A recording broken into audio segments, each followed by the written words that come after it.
to masu o se pea.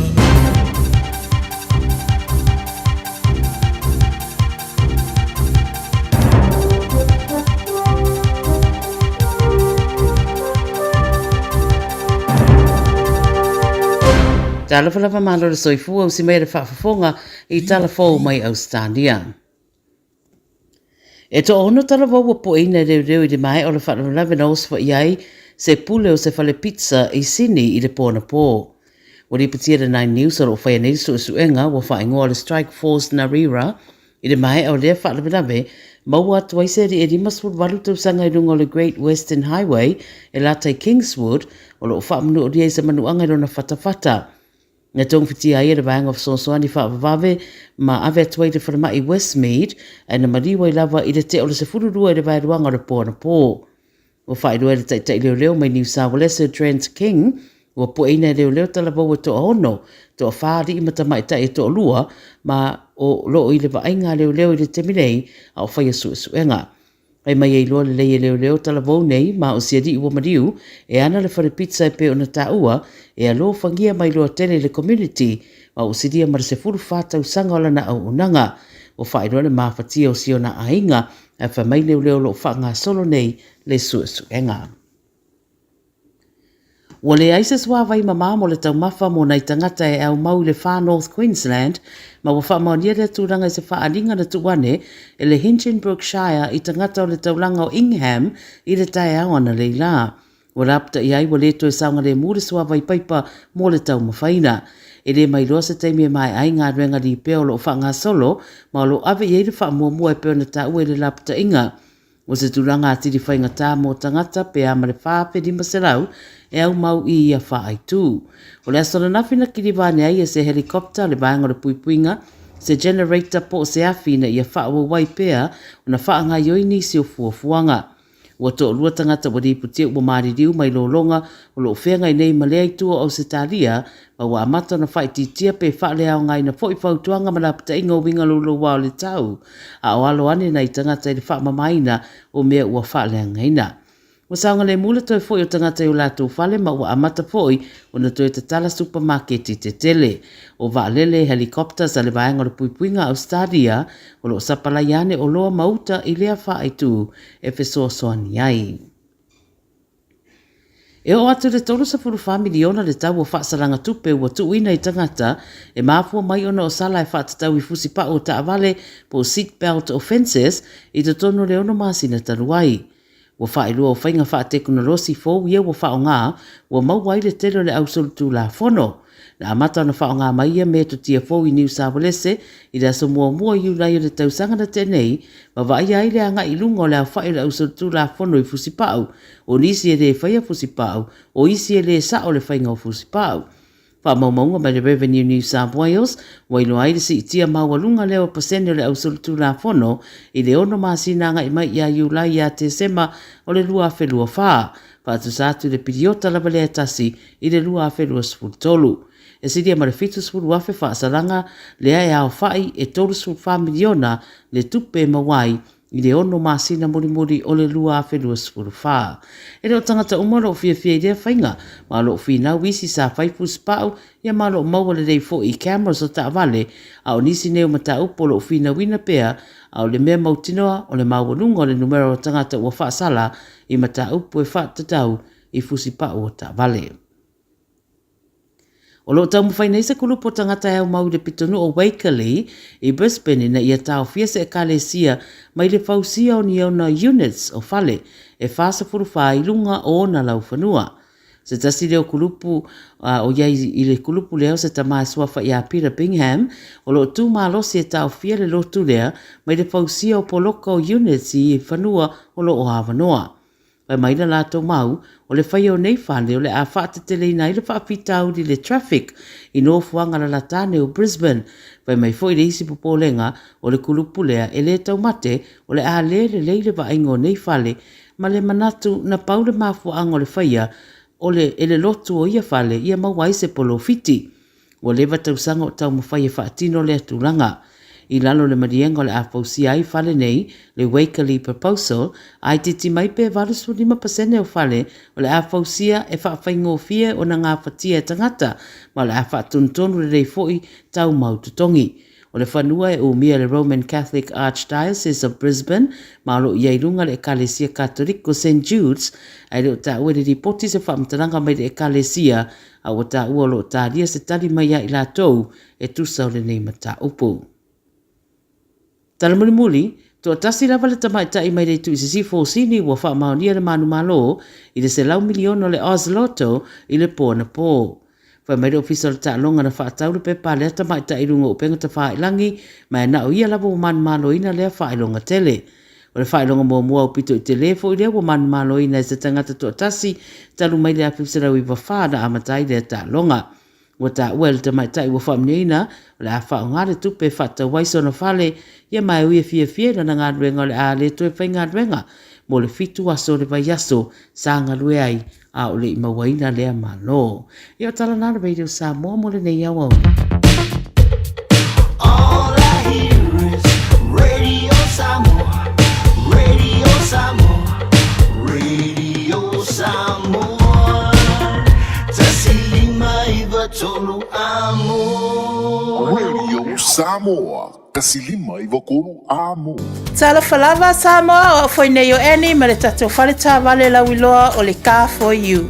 A fai lava ta sa ili sa tā vale, le aise laisene pe maua le laisene a o e whaingaluenga tū mau, ma le leilo suafa. Whaingo fia lava le Car for You na fisosoani mo oe, maua le tatou cashback pe a mana mia le fisosoani. Ta lofa lava Samoa o a foi le nei o lofa, awa nei ngalo le tatou Facebook page le Car for You, pe te su mai le matoto atu si tolu se lao Craysel Front Manrewa, pe faso tai mai le mato telefoni, over te lau lolo a fitu whaiva na walu pa fisili mo en po alofa. So fase fua. Jalo fana va roa wa te taina nei le unanga e veni mo fa tangwai au ki lani New Zealand. Numero tasi John Coulter Drive i le Auckland Airport Shopping Centre. Tau whatakatonu lava le warehouse ma le countdown. Lau pale o fula wiloa le e veni. Auckland Airport Shopping Centre. A whaialo sa ili sea o ngā a mata molo walu. Aua loe te toi popole o le Galaxy Childcare e tele o na la lai au ki lani i saute. E toa tele whaia o ngā ngawaa o le a o ina le whānau e iaia inga whapitoa pe a le sitala lo walo. Tolus fulu i tū la, free. A vanoa le vēna le a onga mo whemalanga inga le whānau, free. Maua mea aia le whānau, free. E iaia inga whapitoa. Mo nisi whamatalanga, whafsotai le o lua tasi, o valu tolu, lua fitu, lua iwa fitu. Talofa Samoa, o Ateshna Ryan, o le Licensed Immigration Advisor mo le Auckland South Immigration Consultants. E visosoani mo so se tu ai ngā visa e malanga mai e New Zealand po Australia. Telefoni mai nei loa i le o valu o tasi o no valu wha fitu lua. Po le o lua tasi o no valu fitu lua tolu o.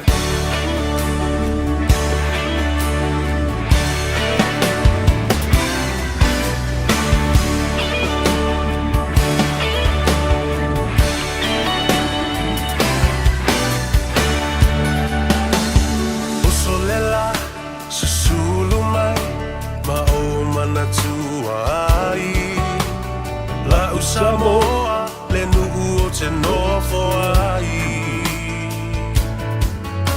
Pe wha pe whea, na ngalo atu oi lewa ai.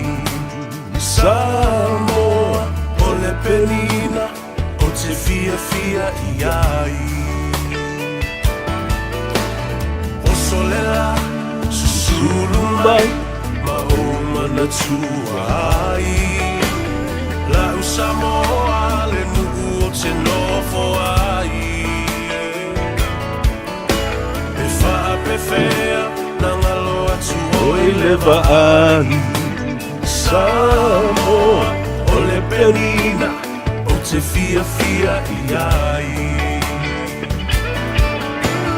Rangi mai se matangi, se momoli atu ai.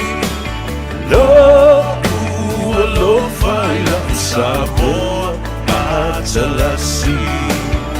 Angi mai se matangi, e momoli atu ai. alofa i la Samoa matalasi. Ia le nā. Aki mai se matangi se momoli atu ai o ualofa da mo oe la Samoa matalasi. E le nei a o uli o le aso tofi o le whaatawhiti a o aso fo i e malolo le le iai. Happy Waitangi Day Samoa.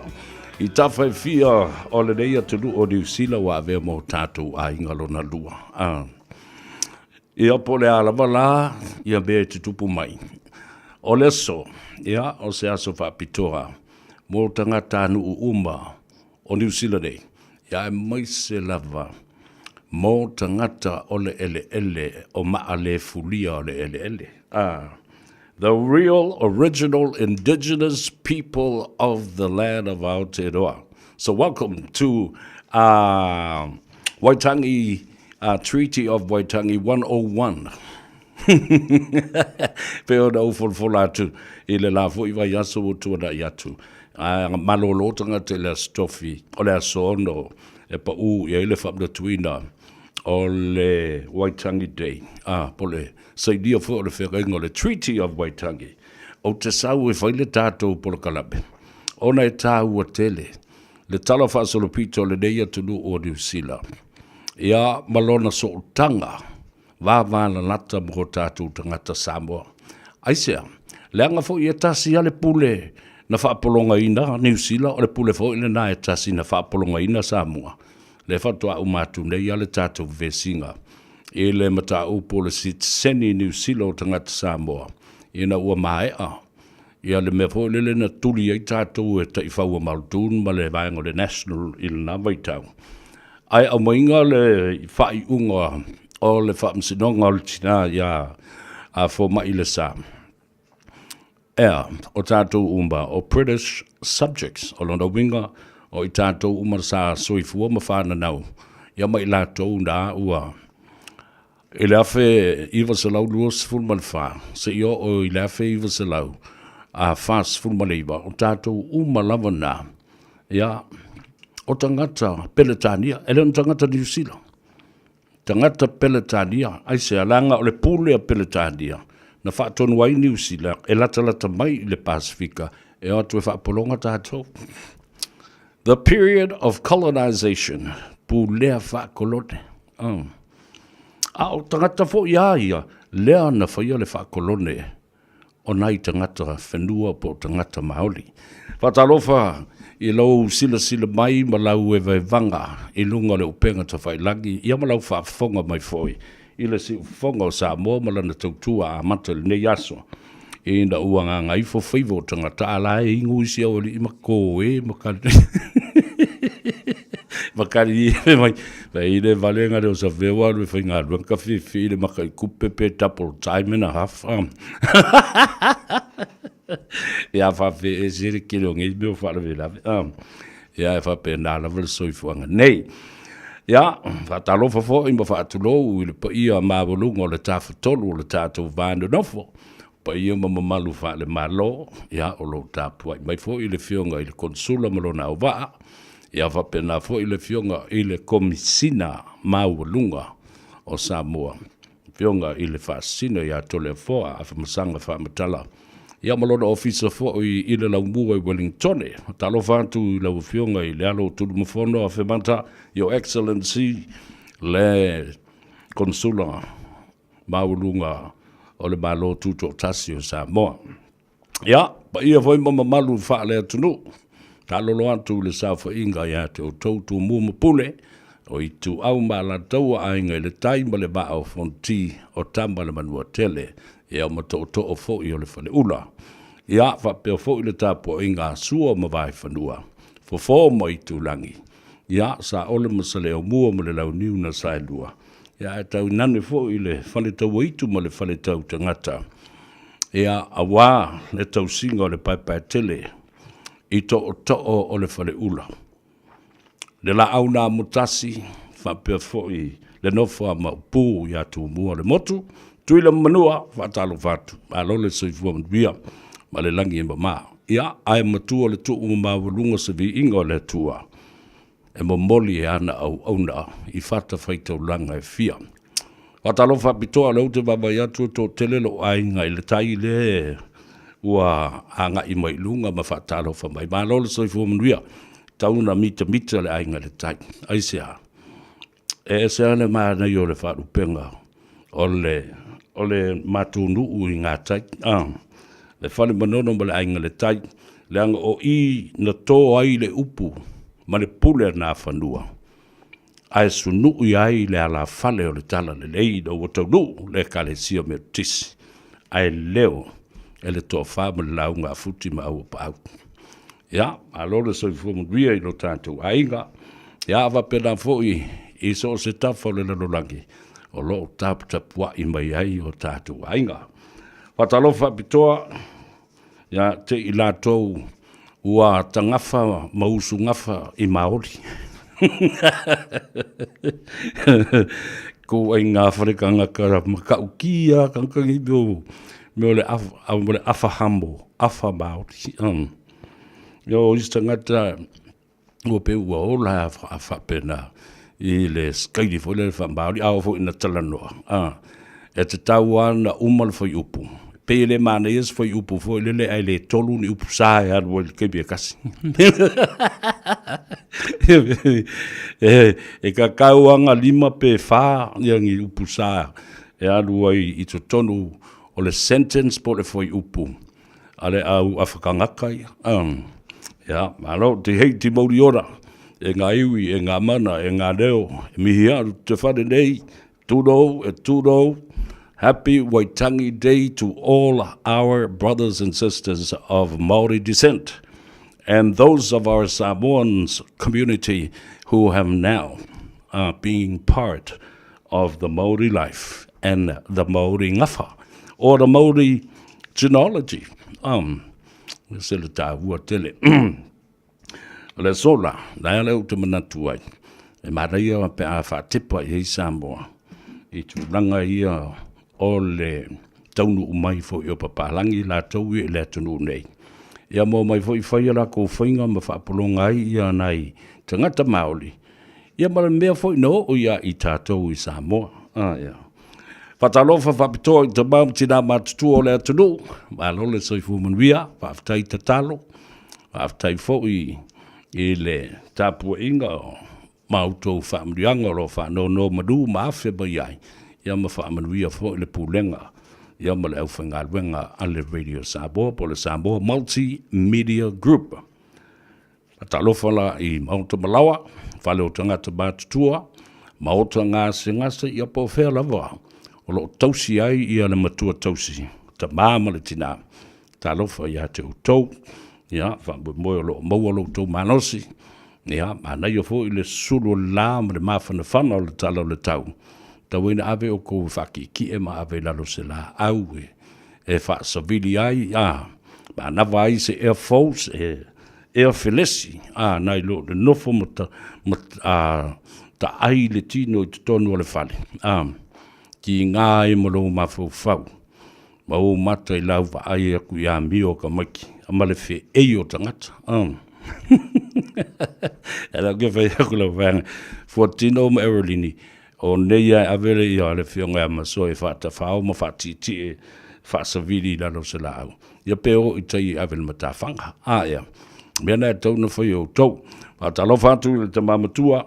Le tātou ainga le whionga a maso e tauli Josefa, alole soi fuamanuia whamba moe o lo manuia oe, ma leo tia ia oe leo tamaitai na ae oe whai o la iwi. Ia wa lo, whaftai leanga le lei o tātou matua. E oe, awa o le upu moni le upu lena, I wha amaduanga, e tātou te maua, I lo tātou tausi matua. Anga le lei o tātou matua. O le whatalofa whapitoa, o ina tau o asia fo I ele ma le lau whanua o Aukilani ma le aitele I le nei vai tau o le tausanga a moe ele o ua umalo e au ngāolo visa ele ke ka asolo ai ma e pia solo ai hawe wawai atu lo o umalo le malo solo visa ia ona ka penga le leila ia le o ako mas valvalin maria kwa ma e alu lo yo le mna valele alu lo Samoa ia po fo isi atunu o lo malanga ba yai nisi o lo fo malanga matua ia lau fanua au kila di nei ma New Zealand fa abadu ya tu le fainga malanga i lo tau la tau le tai ma le la tau yala ma le la tau le ea tau nuu ma le matuia ia i ainga o lo fa muli mai ia longo le tātou apio folinga tātou Facebook page ia va pe foi mo le tātou YouTube channel leu te vavai atu o leu te pefu talo fo lava o le whailau tusi o le tātou au tusi ma le ainga tau tusi e lunga o le tātou apia folinga. Amelia whamoana. Talofa Amelia, alo le saifu maduia. Ja, happy lea le o le Valentine. Ia nā ki awo o le Valentine, le le o le vaso le. Happy Waitangi Day to you. Mo le silafia, wa uma o na whaatonuina ma whautuaina ele ngati. Po ole i tu ainga o Maoli ona. Ia le tangata leo David Seymour. Lea o lo o tai le pati leo le act. Aua e te alu i la lo le saini ino le whengainga. I Waitangi. Bay of Islands. Aisea. Leanga o ia lea lena wha vesia e o mai i le taimile nei ua toe solo te e ai tangata uma o le atunu. Wale na o Maori. Wa solo te e atu ai ma tangata Pasifika, ai mese fui tātou o tau sisile i le hui lena na te atu nei. A ngā i le loi, i le Mautafono ma le Paremene, le Beehive i Wellington. O tau sisile atu e iso ai miti nana sa vali i fo le sa vali a Maori.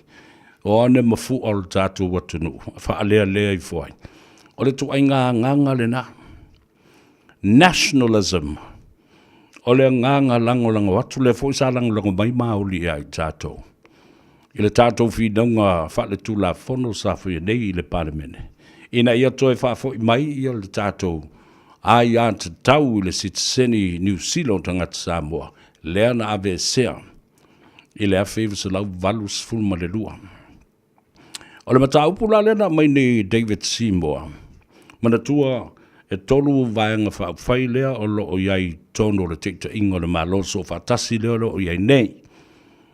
The national-led coalition government right now in New Zealand, lea lo iai Christopher Luxon o le national, David Seymour o le act, ia ma le fionga le toina upwhai o malo.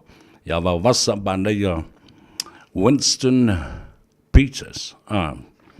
Lela olo o sui pale bia nei ia le toina Winston Peters. Ia le ngang whaftai o leo umana. Fo i mai ia le tātou sitseni, ia maua whatino foi, ia olo iai lava isi vaenga o le tula fone e tauona toe fofola mai.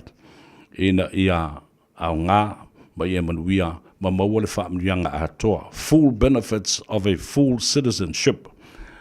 E se teimi toi fo i mai whaauau le tātou talanoanga e winga i le Waitangi Day. O le alu na so tanga i a Samoa. Ai o le so, o lo o iai i a o tātou tustala masui o le Radio Samoa. I a pia. O se teimi o le so, o lo o whaatino ai i a le talanoanga po le press conference. O le awhaali ai i a se finangalo o le fionga le tamaitai Paremia, le fionga le Sawhapito.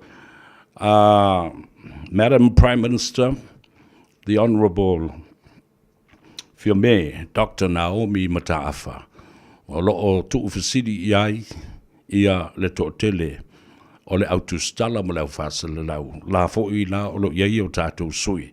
Ma o lo iai le manatu, ina i mwhai o na whaafonga mai Samoa e tawala i le tautuantu ale i a tau sa vea ma le au whainga aluenga nei, i le pola kalambele nei o ngā ngai fo whaiva. Ua pa u tonu i le aso malo lo o le Waitangi Day. Ia on sai mai, o lo tamu whaia tu lava i a tātou insinia. Efeso tai, a le o le fionga i a lilo mai awa maina mai, ia po o le fionga foi po le sunga le tūmanu vau. Autanga vai a tipi tūmanu vau. Autanga vai. Ia.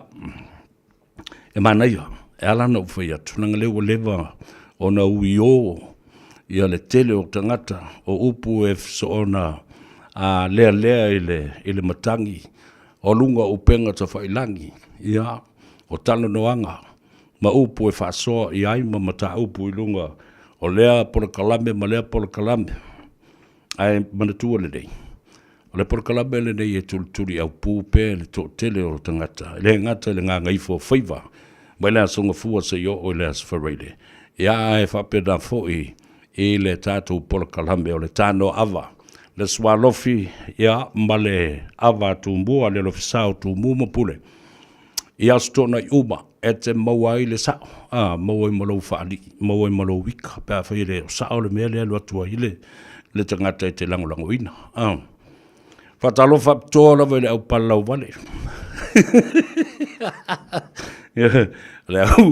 o le au urukakagi o le au whai upusa e lungo le tātou polkalame, e pulea oi. Pulea oi po au tala e whai, au e longo fia tu ai fo e leo whai tau, le au mai tau, ia le tu ai ngā whale tangata e lo whausanga. Ia le na, ngā whapera i te tusalape te sau i meo fake pages, fo i lele, ma isi vaenga na. Alai, da oe alai te nofo ba whau e tala le atau sa vele whai atu. Ia ma momomo e alo loto nga tangi ali na oi mai loi ai wo mo oi ia le nam sau se taimi ta si ola mo se amno sei fa funga le tunu silsila ia po fe le ave e le bata upule lo vesi e le nga so manlo o lo o fe ngai ma le tantu tunu e pe ona taita ia le fionga le mai tai pa le mia le tātou o tunu uma le palemene o Samoa. I ni se vaenga o whaipule o Minstau le Kapeneta e sfulma lima. Aia, o lo le sunga lauli ia le lua se fulu. Ai le lima o tuile epa, leisi se fulma le vanu. O a la diul si ia na whai, o a taundu unga o mea nei, o le mea moni lama. I le vaamba ai e tangata. O le oto e tūlanga tusa, le whaavai o sa moe taun ta oto iai, o le teimine nei. Sila le whaavai. E le taita ia e se vaenga to o i titi tusa lava pe i ele pale mia, ma le to tele o minsta i iai o, e le o se mea sa. Ua pule mai ai mimilo i fo whapea i le si o le mea. O le koloka kaila. Sauloa, tu vai lua i lunga o le ulu o le sia ka komenti le o iai. So, tu i seisi tu, o lea o lo tai le si o le whai numera sili ona lai titi, o le minority, nai lo o le majority o le parliament. A fo o lewa o na sila fia le lei le fionga le fongftalai, le mea tau na whai. O le tu ina tu le mata upu i le whaamsinonga e si pela mai ei ma whaamatala mai le winga o le vaenga se lau fast full ma le tasi o le tu la fono whaavai o whainga panota. Ma le mea o lo o tautala i ai, wha winga mai, ma si pela whaalelei mai. E tutu sa lavo le whaate o oe, e lau pati whaupwhaina e sauai tono o le mauta fono ma le panmene, ma lou whaamamai. Ia le ala e whai mai ia fia be malana vaenga. E le turia o ia mātou e lauti. Langa le tusa ma le whaavai o le mautafono ma le parliament. Wha mai le fionga le whongftalai e le a whaina o tau tofi mautou na fua e le tu uawa noaina ma whaavanga vanga. Ai, o ngā ruenga wha parliament. Ia e pule le whongftalai. Le foi la wa pule al fong of the lay ilona lotu wa le foi ai e tusa mole alo le tula fono ai wa fa mariina ile tau singa le file mu la le mele tula email temilne o se mele le na foi le fong of the lay ile tulanga ole tau sil file mu fa wa nga le wenga ale parliament ai le mafai tusa wa tu ule mesao ai fai le mele lik. E ala na, o mo mai sa mo e lau whafonga mai le tala. Langa o elelei tele lo mava ma le fionga e le fonftelai. E whai tū la o ma whaafsanga I lana wala au mai. Ma o aluato fo e tali le wala. Ma o maua I fo I la ia leo le toa file mu. Ina o fo I mai e whaasoa le tātou pol kalame. O la ngona na. Awa na nofo le toa tele o le atunu. Ma mata I tū le aso na usu ai le ulu ai fono a Samoa le tausanga le nei lua whelua sifulman lima. Ai sa toa fi maani e na valolotu. Ai sea, wa umana utala noa I le tamaloa e pule le palemene, mga aluenga le palemene. O I olo o whaafoe ina le palemene ma le mauta o le atunu. Io, o la natala le na, ai si sila sa vea. E manatu tangata, le utau no mai le tusi. Le sunga lauli ma le majority o le totele o faipule la to te langolango ina le fate aina o le parmio. Ia maisi faipule to lima. Ai sau no le fionga I le fonftelai. E ni au maia ni banta upu o whaaloto I fale o tonu o pati whaafai. E ngingi whaatasi ma mata upu o le pare mene mangalu e ngā le fono. E tau na whaasosoa. Ia ma ave e le whaamua I ngā luenga le parmen. Ina ia awane I toa. Lea la alu le lua vai aso. O lea e whai a whaapesia ka komenti. Lea fo I la ua tuu atu I tua le fono le parmene. Whaatoa whai le aso lua sifurma lima. O le masina le neo Februari. O se teimi ubi lava nei. O se teimi umi o whaatalitali le atunu. Wa le usu le fono. A wa o le fono e whaatonu folau mai ai. Ngā ruenga I o le a whaatino lona winga. E matua le ai. Lava se ngā ruenga e mawhai ona toi whai e le teimi le nei. Just normal operations o lo whaatino. Le whai ua poloka atu ai malebe. Ma le vaenga o le avea I tua wha uma I tua o le miliona lona lua mo I tu malo ma fono whawai. Aisea, o le ua malo lo atu minsta ma le pea tua I ma fono whawai wha pena fo I le a toa o le ko lama e whaatino ai fono tanga a le komiti wha pale mene o tupe. So you see, Samuel, with the three people that are responsible for the three factions inside Parliament, la lava ma popo ya tula epa malana sfulvat. Fia me maleto sful malima. Sunga lauli al mali toa malelua sful. E mafai lava. Ona pasi tu la fono pe a fai e vave. Ona whaataunu. Ia pangale. Ona na ua uma na fono le komisi o le palemene. Le iai fia me o le sunga ia tu le epa whapena fo I. Ia le fionga le fongftalai. Ua uma na whaatatia aso fono.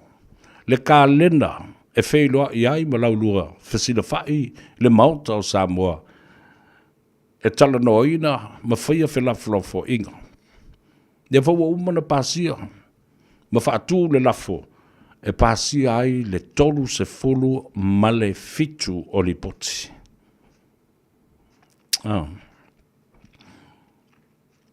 Le ala na ele o te whai atu ai. The issue about our government and the instability there is at this point as a matter for the courts and the Supreme Court's jurisdiction to resolve this. Upusa o le upulera. O le whamsidonga. A o le vesiri la. O a whea. Leo o mana tali la uli le tae awa nei. Mana nafi o sau noi lau.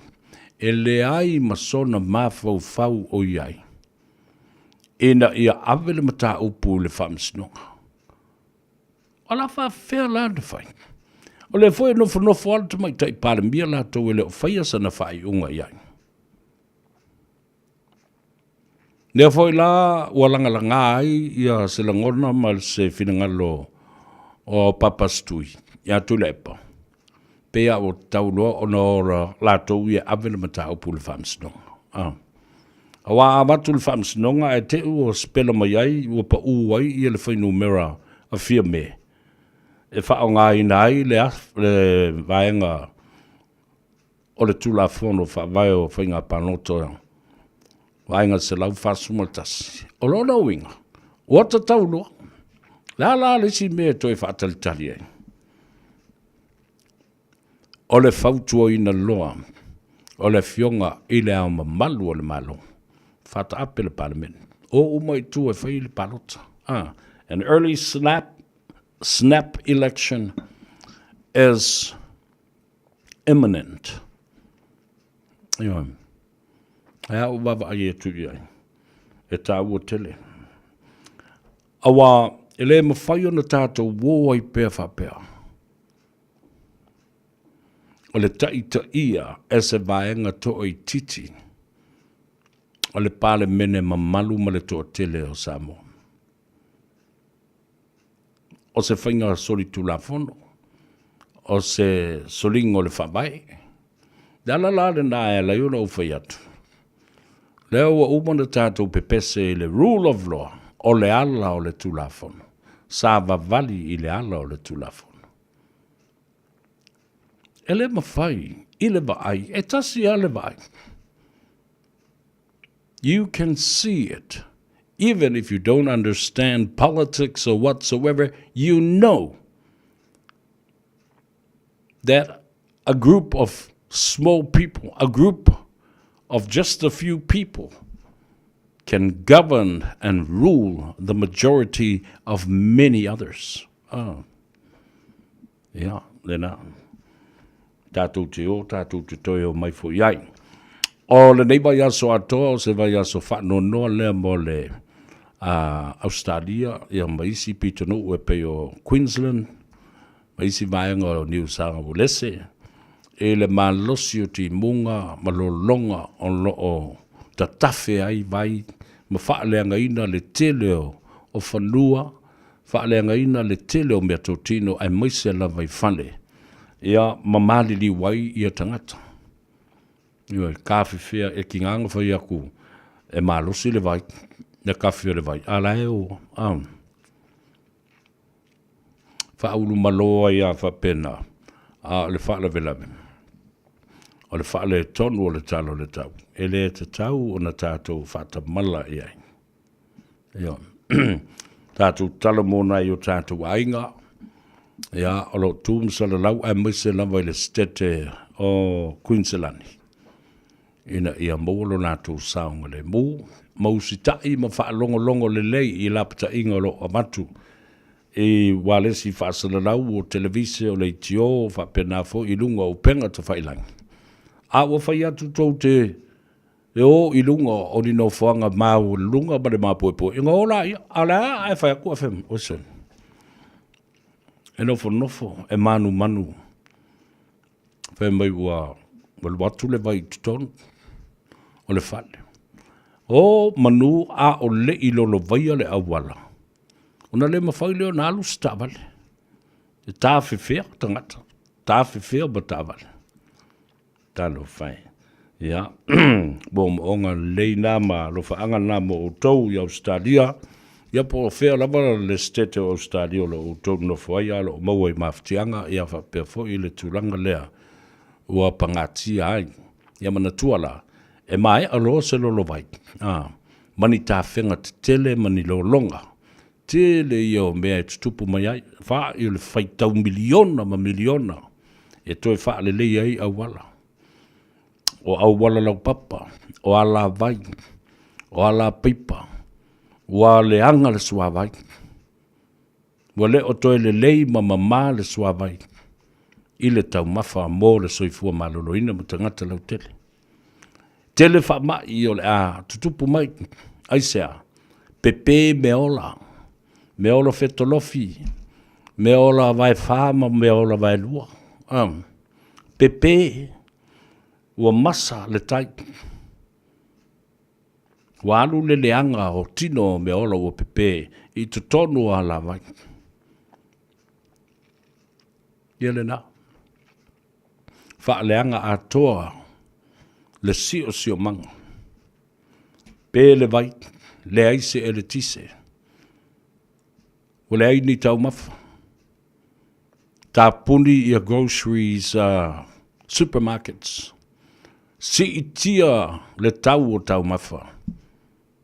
Ma mea mana o mia ia so uma o le soifua. Aisea, tuai mai le sapalai. Wale to e whewa I ni loli e wha moe ma wha lango I lea I tu malo ma lea pitano. E sa wale sapalai o le leisa o le whalau mata o le kalasini o le pensini o mea ma wha pena o le susu o le swau. O tau si sila iai. Mi se teimi e to e whau oi fale. E toi tatai ai ala vai ina I alu le vai I teile sami. Talo fai, ia. Lea o onga tamaiti. Leanga fale a onga. Tā punia le tele o fale whainga aluenga ma fale ngau si mea. Le whainga aluenga tangata. Na paule me whalangolango iai. I o le Salvation Army, ia maisi whaalapu patonga. Red Cross, e alo lofa mai, e au mai ile ea ma le vātea le fesosani. E whewa I mai helicopters ma vaa lele ale ami, e drop ia pusa. Olo iai mea ai, ma tong fitinga, ole e tatau o na mau e tangata, ma mai tangata, ma nunu a is tangata, ta puni le whare mai. Ta o oto mai lalo la. Pe ka o koisi mai I mele whare ka vale. Yeah. Ole aftermath na le na. Post after any hurricanes and any flooding, those are the things that we face. And it is a challenge for mankind. Na yu tātou tangata. O mea o tu lai mai ai. Ona tātou se e maila ia lea. Ile tātou special lea. The Treaty of Waitangi. O le whiangainga, o le sainia, o le te tiriti o Waitangi. O le whiangainga, na sainia lea whe valuse lau whaasfulu I lea sono o lea sono Februari. I le valea o tangata sa whai masui o le malo o Peletania, tangata sa pāralangi sai nei I New Zealand. Ia whapena fwoi ia meo teitai, ia po matai, ali ima fwoi pule. O le atunu nei o Maoli, ia po o New Zealand fwoi. Na paua leo le whasipepa e whaalango iai ia le tele o whai unga e whaatino. I le wā o le malo ma tangata whenua. E taunu mai ia papalangi I le nawa I tau. I le awhe walu se lau tolsfuru. O mai isi papalangi o mai nei. E ile to ina o Bishop Busby. James Busby. Peo I la tau nei o nisi o whai whiau. Nau mai e momori mai le tala le lei. Mao mai ina ia baba ai nisi no fuanga e whaalau tele I ai ia le purolenga ale malo tele o Peletania I lalo le teita inga ale tamaitai, tupu tamaitai ia Queen Victoria. O le mai fo I lao whaiwhiau. Na muli mai ina ua maea le malanga le tangata fo I lele o James Cook, Captain James Cook, le tangata fo lau. Na sa wai ta bilo le Bay of Islands ma I nei New Zealand, ma tusi le whaafanua. A ole I o le nai le afe, valu se lau tolsful, ma toi fo I ei Peletania. Malongo iai. E iai le nuu lea wana ia mauaina. Whatasi ei ma le tangata lau fo i ingoa. Ia Abel Tasman lea lea na whaingoa. Le vasa lea o le vasa tasimane. Whaingoa i ingoa tangata nei. Ia whapena fo ia ala vaa ia loo. I vao leisi motu i nei New Zealand lea loo whaingoa ina. O le James Cook Strait. O se sa onga te lea lele luatu i lunga i au kilani whaasolo i o isi motu anga i saute. The Treaty of Waitangi. O le whengainga le nei. It is the founding document signed between the Crown or the British representatives and the High Chiefs of Maoriori.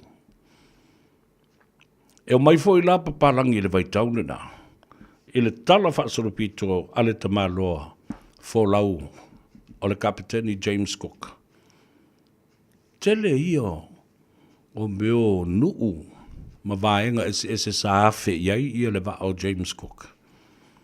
Ia ma whaafeiloa iai i tangata. Ese ia tua i ngā tangata. Ai o tangata maoli na, i le nā vaitau. E whetau wai. A umala na whape e si I tau atu i a lea tribe, i leisi tribe. A oai ua whaia ina o na ola ia lea. O lea vaenga hao mai tino maari liu o tangata ia na whasia i le taua. Ia ma whaia ile na ko mea ai watu whaafonga le tunu. A pēr whaia. Ka pēlau ki vi pēr whaia o ngai tali lau sua mai whalongolongo mai au. Kala e whaia. Because it's very graphic in nature of the history of Māori when cannibalism was practiced and carried out in those days. Sa whaia ile mea leo i tangata. Pēr mea sa whaia tātou fo I Samoa. I tala tuu fo I matala whaasolopito. O le vaitaimi o le aitangata o Maria toa ma au waso I ai ia le tu malo. Iri o ni mea o langa o meo tala tuu ia ma tala whaasolopito o Māori nei. Nala fo I le nā rei lono mai ia meo tangata whamisionale. O na lo lotu e ngelani ma lātou tāpua I le lotu e ngelani. O le lotu o le tupu o Victoria. The Church of England. O mai la ia leo le te leo o misionale. O mai I nei taunu o mai le afe se lau valu se lau tolu se fulu. Tau sinsila I le sootanga o menei. E alai o nau whai atu ese le tāu o le aso le nei. I le tala whaasolopito o le malo o New Zealand ai maise o tangata o le ele. Tangata whenua, tangata Māori. O le tino rangatira. Ia lea la o taunu mai nei isi a misionale. Ai whaasasao I whale isi misionale. Lea na whaanoi I le tupu o Victoria. E mai se waa se isaua I ti alu Pasifika. Ioane Viliamu na le waluatu. Taunu ufo Ioane Viliamu ia I le afe walu se lau tolu sifulu. I matani uwhianga I maleata. E sa papali. Matali le lei ai I alana whainga malanga. Matali ai e mali e toa vainu po. Le taunu umai o le tala le lei. E au tau si sila fola I ai. O avea misionale. Ma tangata tāua I loto o tangata. Ma lo lātou manatu o le finangalo ma le sa vali lea le atua. O lana fionga pa ia, le tusi pa ia. Ai sila fo I la Samoa. I le mea na tupu ia Ioane Viliamu. Whaalongo Ioane Viliamu. O ai lae. E wa ai ma whaalongo I ai Samoa. Ere I alu ai sta mai matai lalo ile. Ere I alu Ia fasila au ma fasimaa po ai lava le alu sao lava i le mea o le tumu o tumutumunga ma le whaaulu o le atunu. I le vai teimi o Maria toa. Awa o le talutanunga William. A whai alu i tamai matai i vātu tulou matai pito vau. Ele la ngona le fe au ma le savali o le file mo. Ai alu le whaatumutumunga. O ina e sau le tala. E tafe ma ina le vai. Ma nga i atu i puna vai ese o le atanu. Ese le poto o le polo kiki na sau ma le nāwhai fi au. A sau se le i alu ngā teile ai ngale tai. Manatu se le, o le teimi o le tū o le malo, o le tū o le malo, o le ataua, tama whainga. O le sifi, o le tupu. E pule fo ia i lona ele maona tangata. Le mawaenga le na. Le upu o nā whanua. Na tō ai, ai sunu i le ala whale. O le tala le lei. I lau whanua me ele o le ainga le tai. Ese le matauti o le polokiki no mai ma le au whainga luenga. A o le tala na whai a Queen Victoria i Peritania. Your Majesty. Au mai ni waa. Se yo mātou wholau inu ese al teimile nāo a mata lata lava i le malosi anga sa iai. O lea nuu umale, o lea atunu umale atunu. E o i le malo tele o Amerika. Mantua fo i le malo tele o Amerika. Na konka uma, le winga le upu konka. No so fa ia lava e tangata peletani, o tangata totoa tele. Tangata totoa o le taua. Nala fo i le nai ale no tau silsila. O tupu lava. Lea tunu uma lea tunu. A o le tautia o le tupu o Peletania. I le nā vaitau. Uma atu King James. Uma atu isi tupu. Whasolo mai ala tau whanau teine. Queen Victoria. Queen Elizabeth I. Queen Margaret. Vai. O le tunu o whalani. Le ala la le nā. Na matua malosi e le fita. E o lava vai i ele teitai pule. Taunu u lava fita le malo tele o Peletania. Pule ato intia. Dala fo na lea na lai o na tupu le whala vela. Le lawa o mātu nei le vai tau o le colonization. Ma vai teimi whakolone. A le ua pisa i fiti. Aisea. La u uma mea Peletania intia ma ele intia. A mai a watu e tō whaatoanga. O le tolo maisi mea uma. Na maua mai le suka ina e toi whaafo i Peletania. Lea lau o ese nei Peletania. O no winga a e mafofoi. O kanka whaaku whala vela ve kankange. O tangata nei na mafua i le tātou vevesi. Lea o ese atu le pūlenga Peletania. Ai tu u lava intia matangata fiti mao i o le e tau ai ma fasioti e isi intia fiti whaasanga ifo tangata fiti fasioti intia o tau sile lo lato malo o le tūlanga le lei o ele vai teimi ua tula i mai intia ua mtua pule i pisinisi ma company wafo i e ngā lulue a alae mo moe ua ona nā i le ava Samoa ma le Avenue King ma le ava fiki ia kanga ka fiki. E te i ana e lisi tai au. Ua Pelestene toe pāle mia le fiti o ia le intia. Ana mea whale nā o iei tātou. Ia lea whaina lato. Leanga o tātou. Lea whaina amatu saina.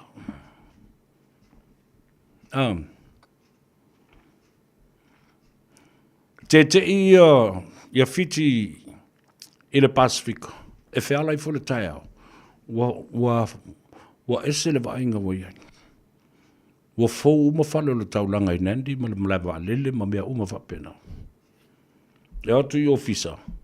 O sa fa i mai ei intia wa uma na whaifu siua ma o lato suki.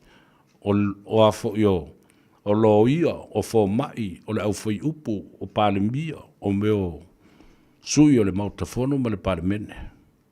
E atu i whale o loa. E pule uma ato ai intia. Ai sea. Sa lato lei loa le mea o tupu. O upu e whaia i lato. A lea lau ai li lilo whaiva o intia i lato mele na whai. Tua pongi sa atoa. Le ala le nae leia na matau tia le whaavai. Ina wa o ese New Zealand ma Samoa. A wa uma na whaifo na whaavai na na vai tau le awhiwisa lau. Lima wha. Pou wai le manatu au tuo Samoa. E iei le tai au malama e tai ai e Samoa ona lava tangata. Mena na whai. Na wawe le tātou sāwali i malo o le taupulenga. Na maali lia i loa. O le ata pena le tūtō tasi o Samoa. Whape i o na tā pena le tūtō tasi o Samoa. Ave le pele tasite. Whaatasi ai ma le tā penanga. Mai ai lalo le whaavai. O le a whaatuina o onga le lei. O a onga ia. Ia o onga ai te tai o Samoa. Mō ata iau. Tā penanga mō mua le nā New Zealand. Sa whai. Ma pele tānia. Ia o ina whai ai ma mawhau whau. O tupulanga o Samoa. Ma la umai i whafo ina ia wha masani i systems ese ma toifo i atu. Lena, wha tūru kolisio Samoa. Wha tūru kolisio Avele. A o uina te tai o mai i atunu i whafo ma universite. Wha uai ma atu mo lato whailonga. I vāenga ese lena o le tasi.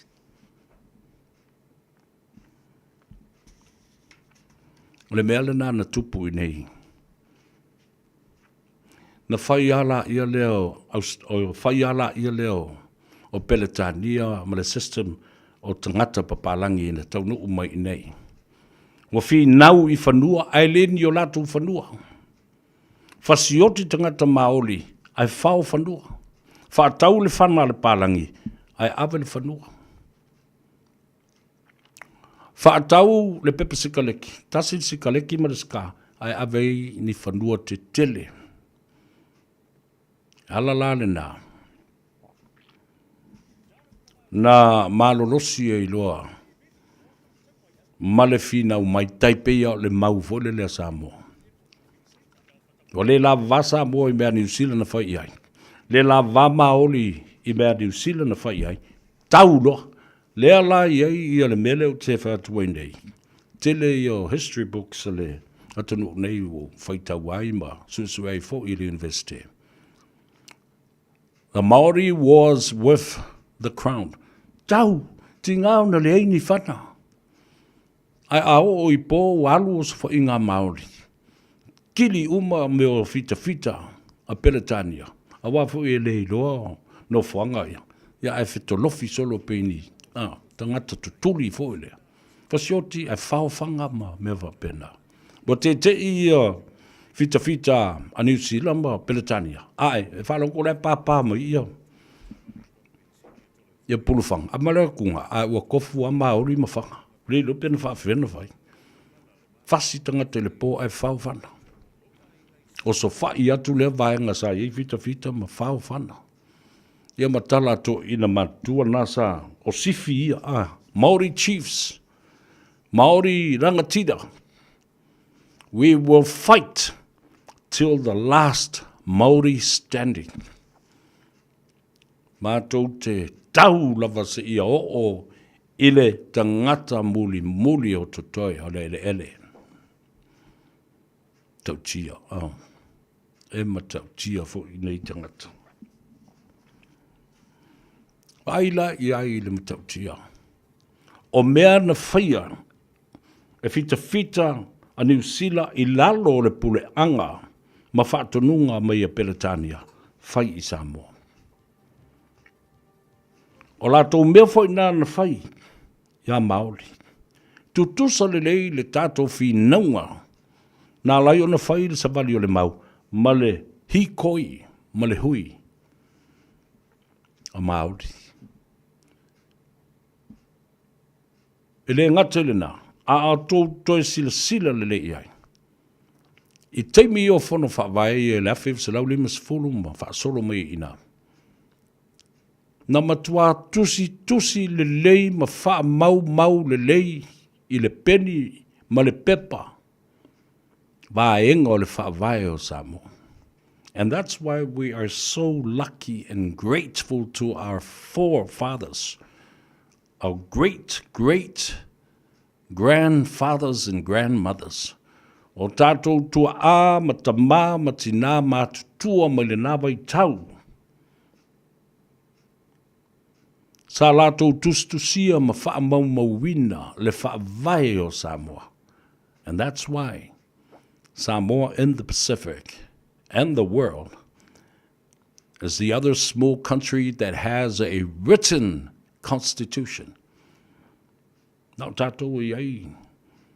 Se wha vai tustusia. E ma whai o na tātou wha se i ai, ma wha sino i ai lea ma tā upu, o lo tūsia i le lau pepa fia, o le pui fia, o le vaenga fia. Vaenga o ma wha pena, na tustusia. O New Zealand, ma kānata, isi atunu ue le aini o lātou wha vai, tustusia. They have no written constitution like Samoa. Tau lana e whiwhia mai whawhtai. Le whawai la le tātou te pisa i nei ma ta pisa. So ngai ta pisa i le tunu. Ana le ai le whainga pānoto le awhiwsalau o le luawhelua sfumaltas. Ma vevesi na tula i mai. Se manu tātou te leo e su e mai ma whaitau le whawai tustusi o le tunu. Nei loa vifo i nā. E tele mea na soli tulafono. E tele mea na whaifa a la tua. E le tu sahai ma le tulafono. Tele tangata. No mai tau ma whai e sui le whawai tustusi o Samoa. Ina ia whaatino ma whaatau nuu ai o la tau lava tu ina naunga ma o la tau manatu ma me mana na o iei. When it comes to that, I get a little bit passionate and, get angry. O isi te miu te oso e maro e maro whaari i me. Langa lewa e nofo reo e malmalama e toi titilo i a mi o tangata. Ma winga o tangata. O upu e la lafo o tangata. E wha sau sili e whauringa mai ua na o i la tau e patino e le tunu ulea ma wha amrianga o le tunu ulea. Aia. E ai mimisi uma isi tangata. O le atunu. Ono o so tanga na mua i malai. I le tau a fōfō ina o le atunu nei. Na mau ai au tau mea, ono o isi tangata mau mea. Ona whapena lea, ono opo ai tonu i. Le li o na o tangata mau mea, ma tangata lawi loa, tau aloa. Aia. E vali ano le atunu. Mela le ino vale vivi tele meole. Ai o te matua fia e matua lu i tau le tangata. O le o te vava ai atu ma o i loa atu o lato winga le anga ia. Ke li kai o fifi ma pala ai ngi au pua. Tu lau whafonga le tunu. Mai au te le tau wha matala i tua ma tau wha leo atu ni ngongi. O ngaka. Nea la, Wa ngā me tupu o tātou li liwa e su e le whawai. Ma mata i le whawai. Ma wa ai po atu la whono whawai o leo a mata na sui e pēna whape i o na sui. Tele i o mea. A tanofo nei e matua wa ili le lei ma mai yoa mea na whai e tangata ma sori ele tu la whono ai sori lava ma lo lātou iloa. Ma le lātou talitanunga e le ai seisio i lātou e papa i ele tu la whono. They are untouchable and they are above the law. Where's the rule of law? Ala umuno whai atu. Whi ile upuna nao le ala le tu la whono. O le no whai atu o lewa. Nga ave e ila usi ima lau wha manu sina. Na walua mai lau ie ile atu ala tau a tino. Malanga aia. Whetulele. Whakuse mai li se lua ia li si ave lau wha manu singa au. Ila ku malo o si lau makua le le rule of law.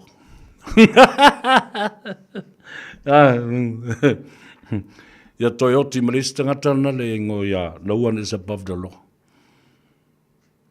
O ti foi malnalo matua. Le ai se lunga tu le tu la fono. Ale mele yai. O le matenga i le fale. Ua masalo Samoa. Allegedly wa ia ile tangata wa pui le tu la fono. Wa siri atu nai lo le tu la fono. Aia tato o sava vali ile awala omo.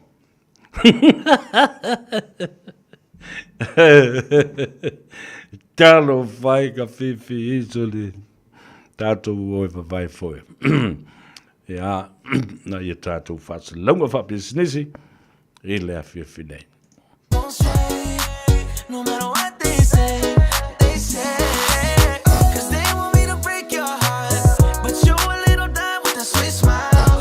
You know I can't even if I wanted to, so I'ma do what I wanna do, and that includes my night with you.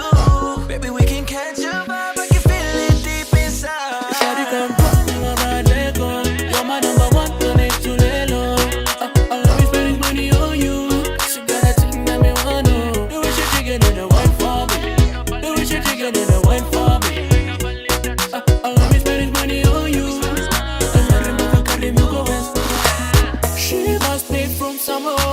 So me say turn up the beat some more. Fine looking lady from Salaman. 675, turn it up and it goes and lays some like one word and I'm looking at you. I know you feeling my vibes cause I'm feeling yours too. I shout it like it's the money, made it talk out straight. I know you from Cari, me come ready, bring talk one day. Shawty come hop in my right leg on. You're my number one, don't need to lay low. I'll always spend this money on you. So got a thing that me want to. The way she digging and the wine for me. The way she digging and the wine for me.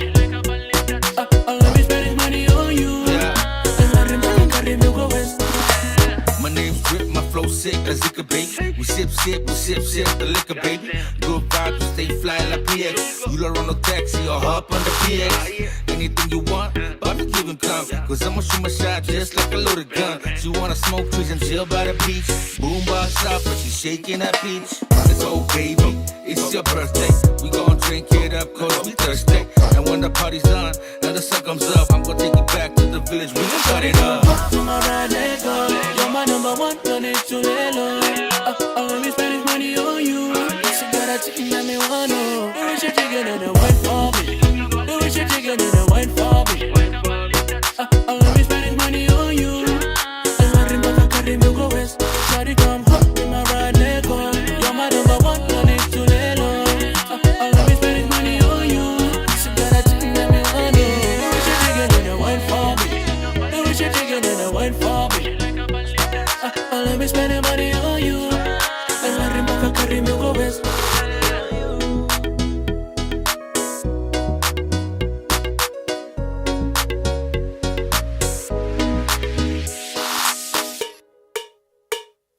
Tamba mai Samoa, say your best of my file. Lomana la tele, now malanga mai ile valele. Tamba mai Samoa, say your best of my file.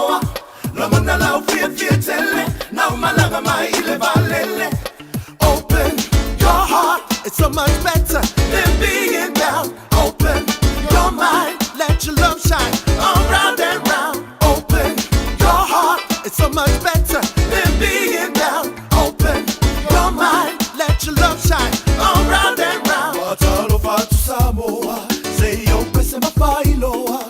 Jamo demo titio ai Aotearoa. Lamana lau fia tele, lau malanga mai ile valele.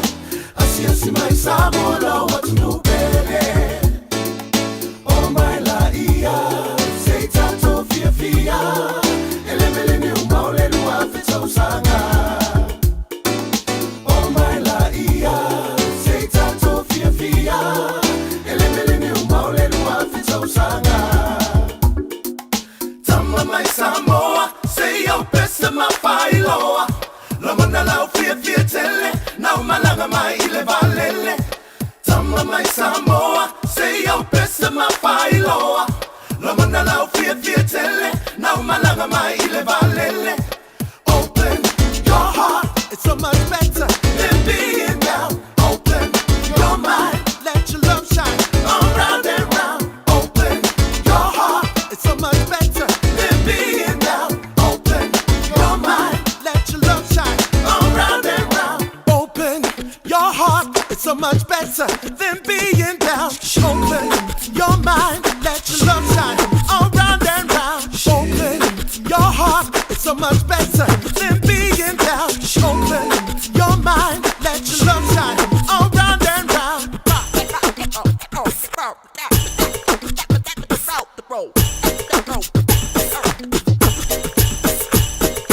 Open. What else? With your basic intonation, yeah, I'm feeling like this. Anytime that you wanna make me answer, you like that style. Why else? I come back like this. And anytime that you wanna make this, well, I watch out, so we become this. Cause I flex up, cause I always come down.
Far away where rainbows bear,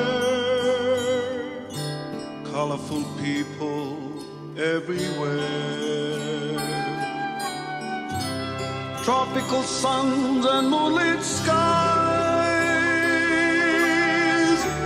romantic songs fill the night.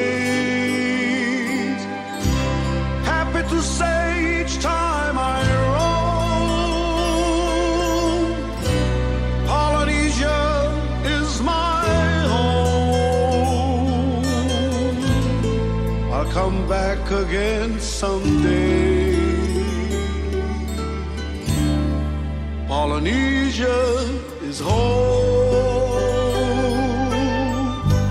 Friendly smiles that lights the skies. It stays on all the time.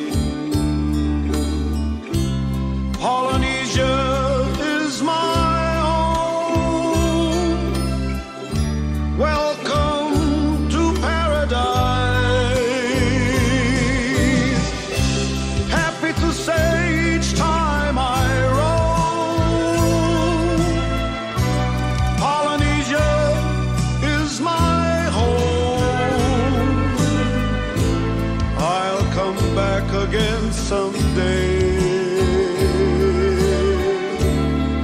Polynesia is home.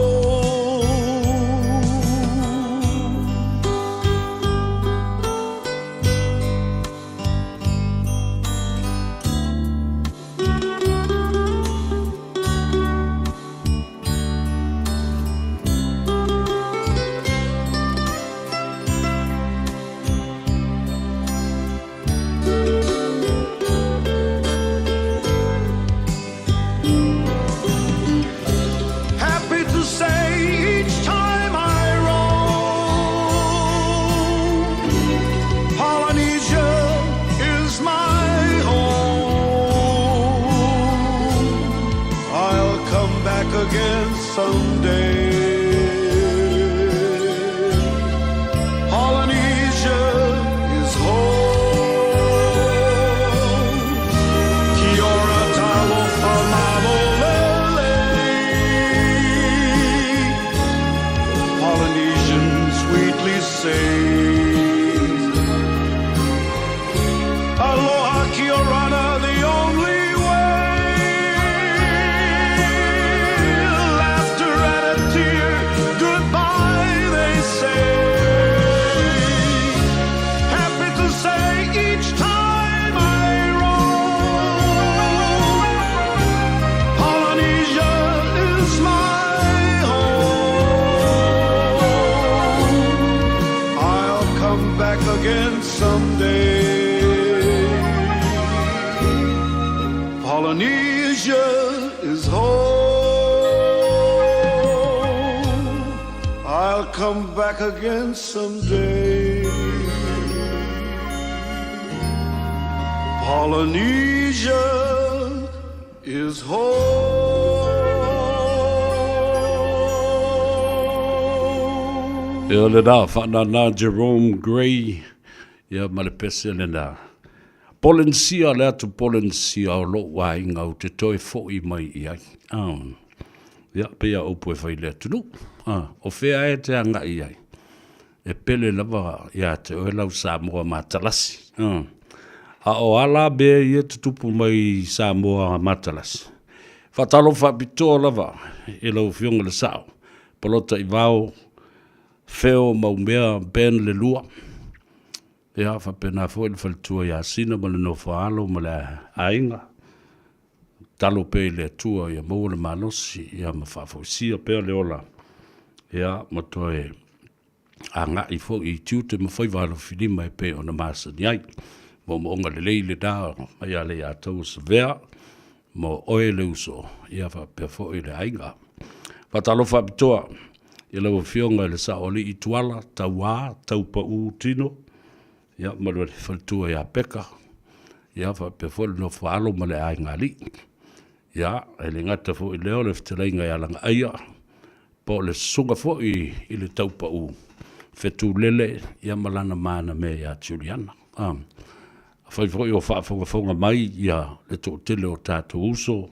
Tō whaafine o wōma pa anga masani. I nā i le malai ma le maota i funga one i Otara. Ia i nā, o le ota oto i le tātou. Ma keti o le vai o le ola. Whafte ia tū tau a. Ia, po lau whionga fo i tuala le sa oli. Ia, le whaavanoa ina o le maunta o suru whai atu i eitangat. I le fia whiola, ia. Sfuru Maltolu, Lappington Road i nai o Tara. Sia i le lofa mleanga leo le tua, whafusia le manosi lau whionga. Ia, whapea fo i lo tātou tina matua ia me tita. O talo whatu i le whionga i le matua o whaiva. Tulo wena Mareko Palea, ia whapea fo i le whionga le mena i tāua. Le whionga ia mulianga tele Stella. Ia, mōsio lua fo i ainga. Alole ngā lue, ma lo fo i le taua tai i tiute ma whaiva lo filima o lo ngā pāti ai. Ia, awale le whaiva lo o sapi ai sa moa, le whai foina o le langi te tau o li i matamai tai. Ele ua ka mo e solo ai a halwa lea songa e miki o wa kifa solo hore o vale o ngā i kalale ia e anu lako. Ka fia ma wase so ka miki fa pe nga e fisa nga mi o pa so pakanga ia le la vai le pa. Ya no o tala suanga va tele fa so ka niki.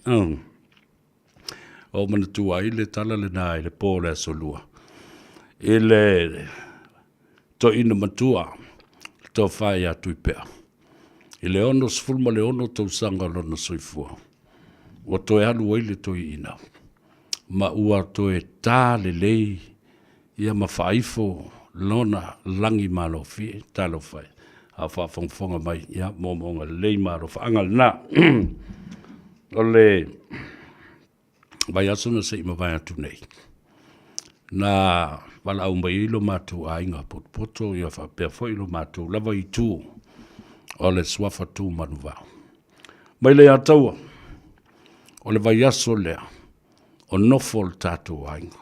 I le swafa tū manu vau i le awhio anga o poutasi lo mātou nuu i poutasi i le atu whale alidi.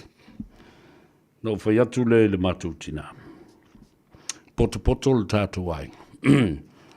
Ma ta watu i le tātou whanau mo le tātou i tūtino. O lau tau pule lea. Ai au te whaafitei atu. I lau tau manatu mai. Ia te a ole olu matua o le ai.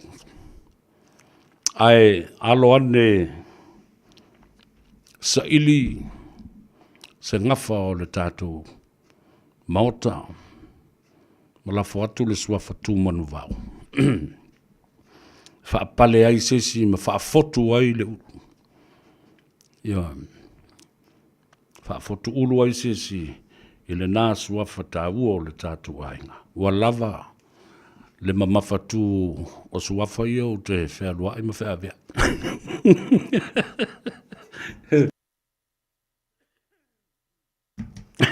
E re whapeo se tali tuali mba ina o le whaaloalo o le mawalunga o le tātou ainga. Au whatu. E whai aso le tua. Ia, ma mō fo sisi a wano o le teimile ne, mtua tele na wā ia tulanga o ngā ruenga ma meo lo whatino i le teimile ne. Ai, e sisi tai au. Ai, lafo atu le whaaloalo. Sanga iane ai o le tai. E le whaafotu ulu. O le ftelenga i le tulafale lii i le swafa tū manu vau. Ia lao iei i le. O le whaasisilanga tāu o le nei mō suri uma o le tātou ainga ma whioi o le swafa tū manu vau i poutasi whale alidi. Lea ua sangisangi le papanofo ma le papalongo ma ua tuua le au vaau matangi.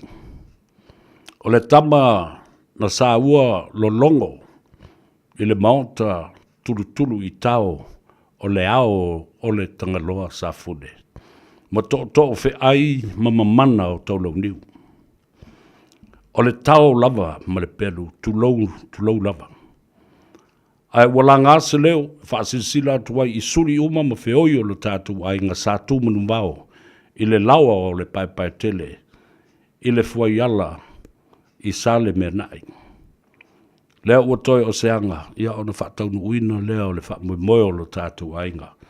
A wā le whaafotu o le wā ulu. Ftelenga i le tula whale li i le ftelenga i le tūmanu vau.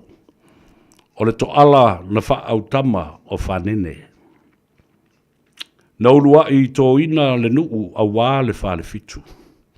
O le tula whaasau a wā tuatanga loa ma Malaysia. O le pale whengai foi o tala o le maanao ma le uso na tuto. O leo ua tatalo atu ai ma le whaalo alo tele lo tātou ai. O lea sono o Februari o lea sore na lua afe lua sifuru ma le lima. I le itu la e tolu i le uli nei o lana winga la ua whale ma poto e mori futiafu. O le itu la e tolu i le uli nei o le tātou sao whanga muri le nā mō le tātou whamoe o le tātou ainga i le aso tai au. Tai au whainofo. A wā le whaafotu o le tula whale ali i le swafa tūmanu vau i poutas. Tausia lo tātou ainga, tausia le tātou nuu ma e kalesia. E lango sua fo ia wā whaiva nai o tātou tama whanau. Ai maise o tātou ta mana mua i malai i le ainga. Pa moe o le a tātou whailoa i nā nei o le sōle nā. I le alofa ma le anga le lei o le tua. E mana tua e alu watu le nofo. Ia mai ngoa o ana matai i pito pao. Manuia whaiva matiu te o le tātou ainga sa tō manu wao mo lo tō wha moe, wha aftai lau tō wha aloalo. Walafo mai ia le a tau sa veo. O sa inia le nei whasis langa. Le a tau o le sa, le a tau o le tau wā, se iuli whale a whanga. Na mulo ulu tū manu wao le vea. Wha pe foi le a tau o le tau wā se iuli, so alo, pe se tātā bāre langi, Al Harrington, tūmanu vau levea, mō suli o Iulia. Ia rena, suli umo le suafa tūmanu vau le tātou ainga i ngawhai fia, na tawhai fia o le lalorangi, o lo whaafonga mai. Ia, sanga iane ai o le tai, i le wha moe ma le whono muli i le fia finei. Ia a o tā pena a tātou nofo i le whaafotu ulu o le ftelenga i le tula whale li. Ia wao le nuu leo, o le mātou nuu leo i pūtasi. Alo whanene, fio maitu atanga loa ma Malaysia, whapea fhoi lau o lua tula o le tula whale li i le ftelenga i le tūmanu vau.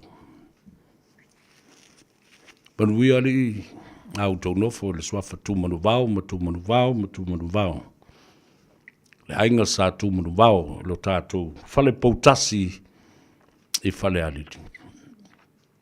Mo le wha mui moi. Ia rena.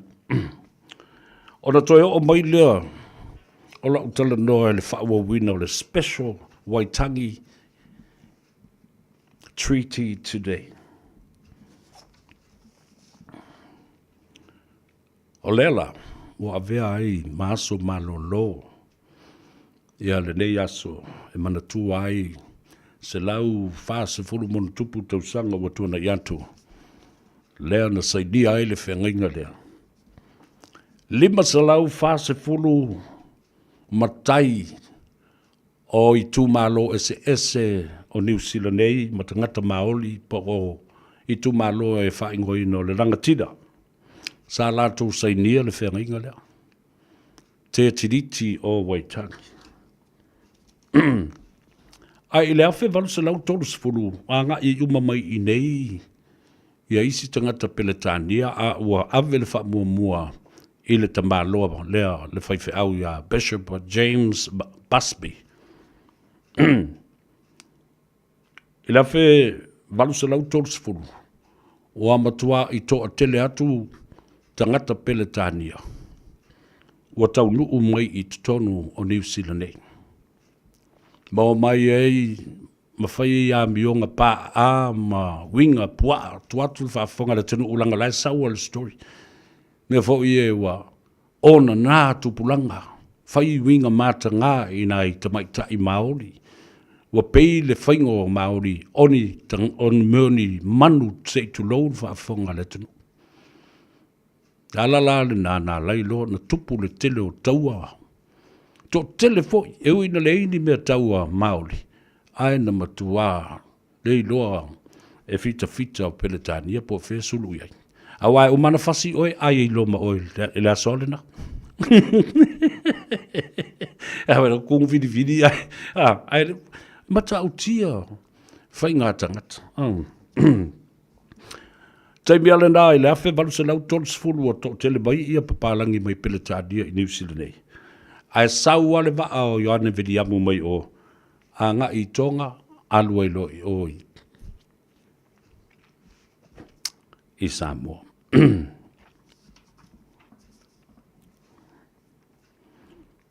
Alu atua Ioane Viliamu ia, te siri po oile sifi. Tali tangata, a mali atoa, mata niu whea ngai malea tai sapari. Toi whaatutu i eile tau mua o le sāwhalau o Ioane Viliamu. Alua i aile fai fe au.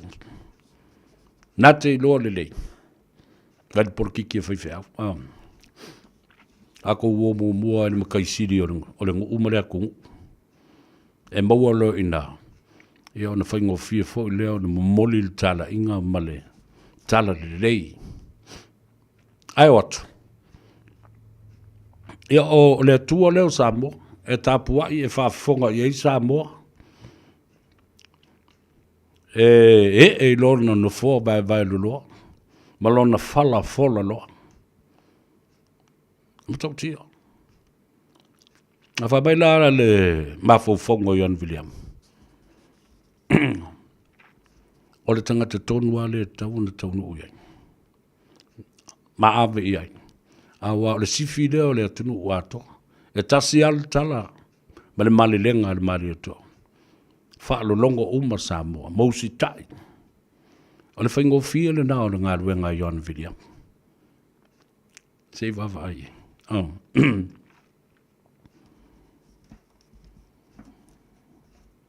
British migrants outnumbered Māori. Ne whawe no mai. Fi nau I whanua ai leo ni rātou mea. Sei tau se silo I. Ile taimi lava le tasi. A whonga le mai. Ile taimi lava le tasi le afe varse lau tolsfulu. Na matua I whaatumulia ai le tele o fale pui pui. Ma fale o leo e ta loka ai. Ia le au sori tu la fono, le au fasio tangata, le au ngā oi, le au tosteide. O le au leo si ustai, o le au whao o lima. Tumu Peletania, le malo tele o Peletania, malona tau pulenga. Tumu Skotilani, tumu Aialani, tumu Welese. Wa o nu umaia ma tunu umaia e lalo le tau pulenga Peletania. Ma le tamaitai, le tupu o Kuini Victoria. Ina o tumu uma whanpui pui. Ile au soli tu la fono ia. Wale ilopo whela ave iai. Ona mai e leo le whaatonunga ile tamaitai le tupu ia Queenie Victoria. Whaatonu ni mtanga ruenga o whaamsinonga. O nisi tangata o tumu ai wale mwhaio na taloka le au soli tu la fono. Whaatie tie umau se vaa te le lava. Ave I Australia. Nau no tau nua e Australia. Whaatu le vaa e tuturi lunga le matawhanga. So ele mea ola, li tangata. I Australia lava la. Na tau nuu mamai iai ia pango tā. Wale mawhaio na taloka o leise mea wa tumu whalpui pui Peletania. Ia lena mai e lo I. Nā leo mai a kia ia I. I te aru le ba a mai isi. Ta lau mai. Lea lana o mai e lo fo I matangata ia. I Australia. Awai te lele atunu. Nā leo mai a pea o leo kalpusa saafo lele. Kukuli whalakalaka mai iuka ai kule mai lunga le sami. Ma lea alo e mai. Ko mea le whewhewa I solo e ai o mau mai. Tasi le nā whawhita auli na tūla I mai. Tau nuu mai lo ma pango tā, o mana mai o I Peletania. O mai lo fo I pule ala tau I ele. O le no nofo mamata mata atu ia tangata o mau le mwhau na fuli o apoliki. O mai tuli wha boa solo e ngai apoliki. Ma fasi oti. Whai bea leanga I whawhine, ma te neti, ma tangata uma whapena sa maua mai ai. Mawai atu, so le. O le mea lau te alofa e le tō telo apoliki. E le tusa o lato langona ma loto ma fatu pe o tangata Māori. Tu la I matau. Ia ai so sola na I tangata. Tu lou le tangata soifua na fau e le tua I lona fatusa. Ai ese fo ia tu ai ngā whale tangata. Peo e ola fatasi. Ma me ola, ma manu, ile to ngā vau, o pu o ana, e wha pēnā, le soifuanga o tangata i. Le ala la le nā na whaingofia. Ona whaatoa, whanua, ma ele, ma whaoa o ma le au paongta, iano mai Peletania. During the same period in 1830, prisons and jailhouses in England and the United Kingdom were full. So Queen Victoria ordered the government and the Ministry of Justice to send all prisoners to Australia. And we just drop them on the beach and leave them there to fend for themselves. Aussie. Is the land of the what? The prisoners. Ile afia yo ko ia tatou sa mo mai tangata na ai pe ole amatanga le na le talafa solo pito o tangata. Ai tupu ai lo mal fa lave na i o tatou tangata. Ole ele. Wa i tausanga. Ua whapena lava o na langona. Ele malo Peletania o na tangata ia o na nofo i New Zealand ma tau mawhai e whātū le malo. Ele mawhai lava loto tangata Peletania. Loto tangata Maori. E tau lava. Ono o lato measina. O lato whanua, o ele, o vaitafi, le ngata I whale, foreshore and seabed, or seabed and the foreshore. Le ngata I whale se I o atu le alo se I o le samiloloto, mō whangotanga, o lato taonga, o lona winga, o lato measina. Ioe, o lato tūmanga, o anga wha Māori. The Maori way is the only way. I le talitanunga le nao tangata. Leise mea le amai I fua, nis tangata ese atu mapule mai. I tangata Maori. Ma le tua fo I lao tangata Maori o I le talitanunga. O le lato ta māma le wha au tama o le ngafa o Maori. O le olua I tangata na taunu umai I nei New Zealand. I nao na vaitau o le tolu se lau, afe tolu se lau, tausanga, watuna. Tausanga lana taunu umai le whainga malanga kupe a le whaolai teltonu.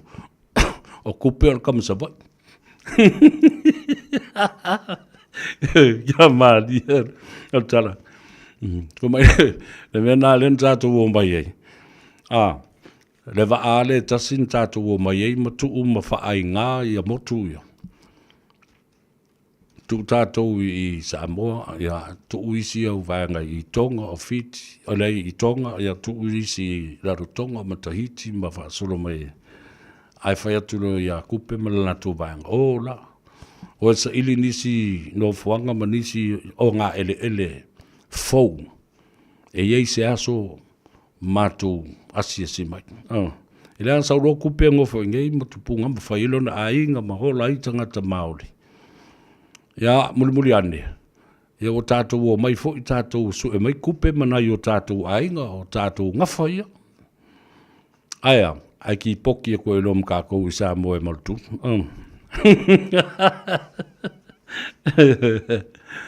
Le ala la lea. Wa wawai atu I a New Zealand. O le malapanga le mea. Wa fiu e lau mai fita ma la tau whana. Le matua po poto. Au tau sisila la I maunga uma ia I Mount Eden, Mount Ruskell, Mount Wellington. Tu so le area a tole nei. O le Gulf Harbour, sa whaingo I na o ta ngata Māori sa nofo I nei. O ngati whatua. Ne ta ua nei o ta ngata mai tāmaki makaurau. Au ki lani. O Mount Eden, Mount Smart, Mount Ruskell, Mount Albert, lea tau te vai, Mount Wellington. O maunga mea ia, au tau sisila iei, e iei maunga. O maunga ia sa tua I lunga. Mano nofo ai ia au tau a maoli. E mawhai eo na lātou I loa atu I lalo. Le mea o sāwa vali mai ai fita fita New Zealand ma Peletania. Ia, o le mea lana na whai. E la o maa I lunga. A wai le ingi au penga kau ai mai ala. Ka furi mai ma ai lalo. Vele popoto The art of war and defending yourself, you will do everything to protect yourselves and your loved ones. O ina la na ho, ye matele ai tangata sano, nofo I nei Gulf Harbor. Male no whanga nei wata ua o ngati whatua. Lea fo I la o tei le matawhanga male ngātai whale. O le anga I mai Mission Bay. Se I o atu I no whanga na ora kei. E pe o I nā le vaenga maupu e po e sano nofo umai. Ia matai mawhaipule sapu lea atoa le nei no whanga. Tā ua tele la no whanga nei. I le whaitau ma le tala whaasolpito a Maori. Ia nala e nofo nofa pe te nofo taftawhane o se maunga. Mount Smart, Mount Wellington, Mount Albert, mea pena. Nā tu te vai no whanga maupu e po e na. A auto wofo I lunga o maunga na. Tau te baba ai I mea sa whai ai ia meo afi a tangata. O whaaputu ngā maa. O nisi fo I o nāno whanga o lo o teu ai po nā iwi matu ngā mau o tangata nei. Lala fo I lale nā. Tā ua ia no whanga. They are sacred space for the spirit of Maori people. Teilo fo ia auto. Ma le tau fio lava vale, ma le tele o itu, ma ti apolo tau te whai mai nei. Le anga o Samoa, le au mamala. E sa. O le mea e ta o le itua, ma le malo losi fo I o itu o Maori ia. E ma tau tia. E whai fo I Maori, le whaupunga le tātou te talanoa nei, o le whanua malona tapu a whanua. E ino whanga o Maori, e matua sā tapu tapu, po o le whanua tapu.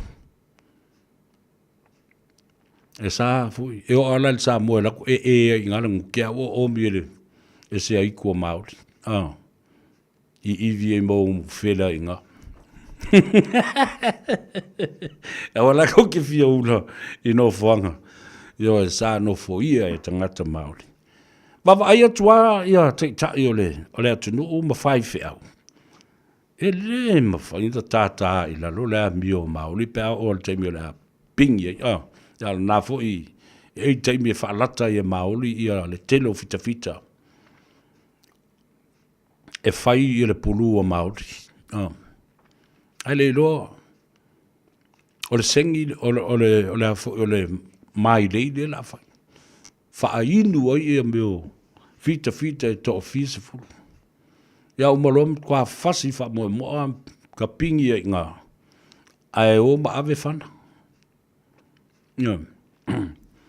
Fiu, ia tei fita e whaatari mai, lesi lua se fulu leo fita e na o inu ma. Ai pulu ma Maori. Mo leo atu. Ai o mai, o lai fola o makua whioki ukua o mga kapingi e Maori. O le awala sa whaatino ai, I le fia ola, ma le fia whaasauina o le ola o tangata. Ma pui e ia lātou mea tō tino e pe o lātou whanua ma ele o ngā sami ma le ngā teifale. Nā whapea I loa le awea I. E na of so tai atu ia te tai o le malo New Zealand I nei Peletania. Ai whai mai, e te tau le tūsia se whiangainga e māli lia I ai. Le na whai ai le whiangainga le nei, o le Treaty of Waitangi. O le mea māli ia lana tupu. E ai ia Maori, ia sifi, ia matai na saini, e ia matai e le I fia saini. Na whawai ina I loa le waenga lea, ua whaingo ina o le Treaty of Waitangi. And there are 3 principles living on the Natana. E tolu vaenga o le malienga, mumua. Le atu ina tu atoa e maoli lo la atu fatu tuanga. Ina ia fausia ai mapulea le malo o New Zealand e au fiai tangata uma o papalangi ma maoli. E fatu langa le malo. Lua. Tu inatu le ia tau. Pe a tala whea ngai ai. Male mana onga o Peletania. Ta wala mai a New Zealand. Ile whaatawina o ni whanua e mana o ai le malo. Wai lele mana i o le melena. Au tātou sa fōa i o tātou whanua. Ile i o mai se whainga malo o mani whanua. Olo i ai fo i le whaavao Samoa. A whai i ai se tai au. E le toi whao ngā ina ai whanua. E pe o na tu i nātu e i tu malo. Manu u mawhio anga whanua i le malo. Moa tina e mona manuia lau telo tangata. A walu walu fumfa o le o toi whao ngā ina. Wha a fo i whanua o tangata. Ai le o toi o mai o toi o le malo. Toi whaatau mai i tangata. A le wha fo ia whanua o tangata ia. Nāre mena au tau toi, pēr whai ua leo o tau toi whao ngā ina ni ātinae. A leo whaatau e le malo is tangata e su e mai ea la tau tupe. A se sila lai le mea le nao.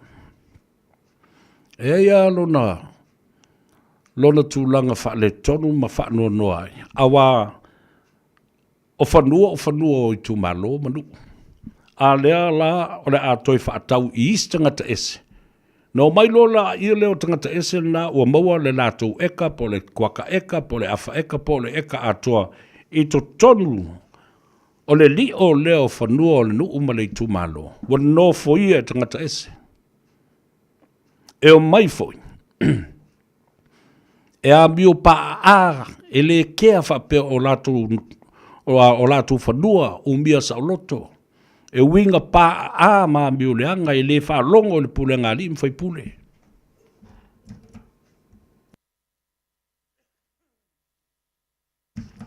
Lea la ua mili ai, milo tino ai, ma milo ai tangata ese, i te tonu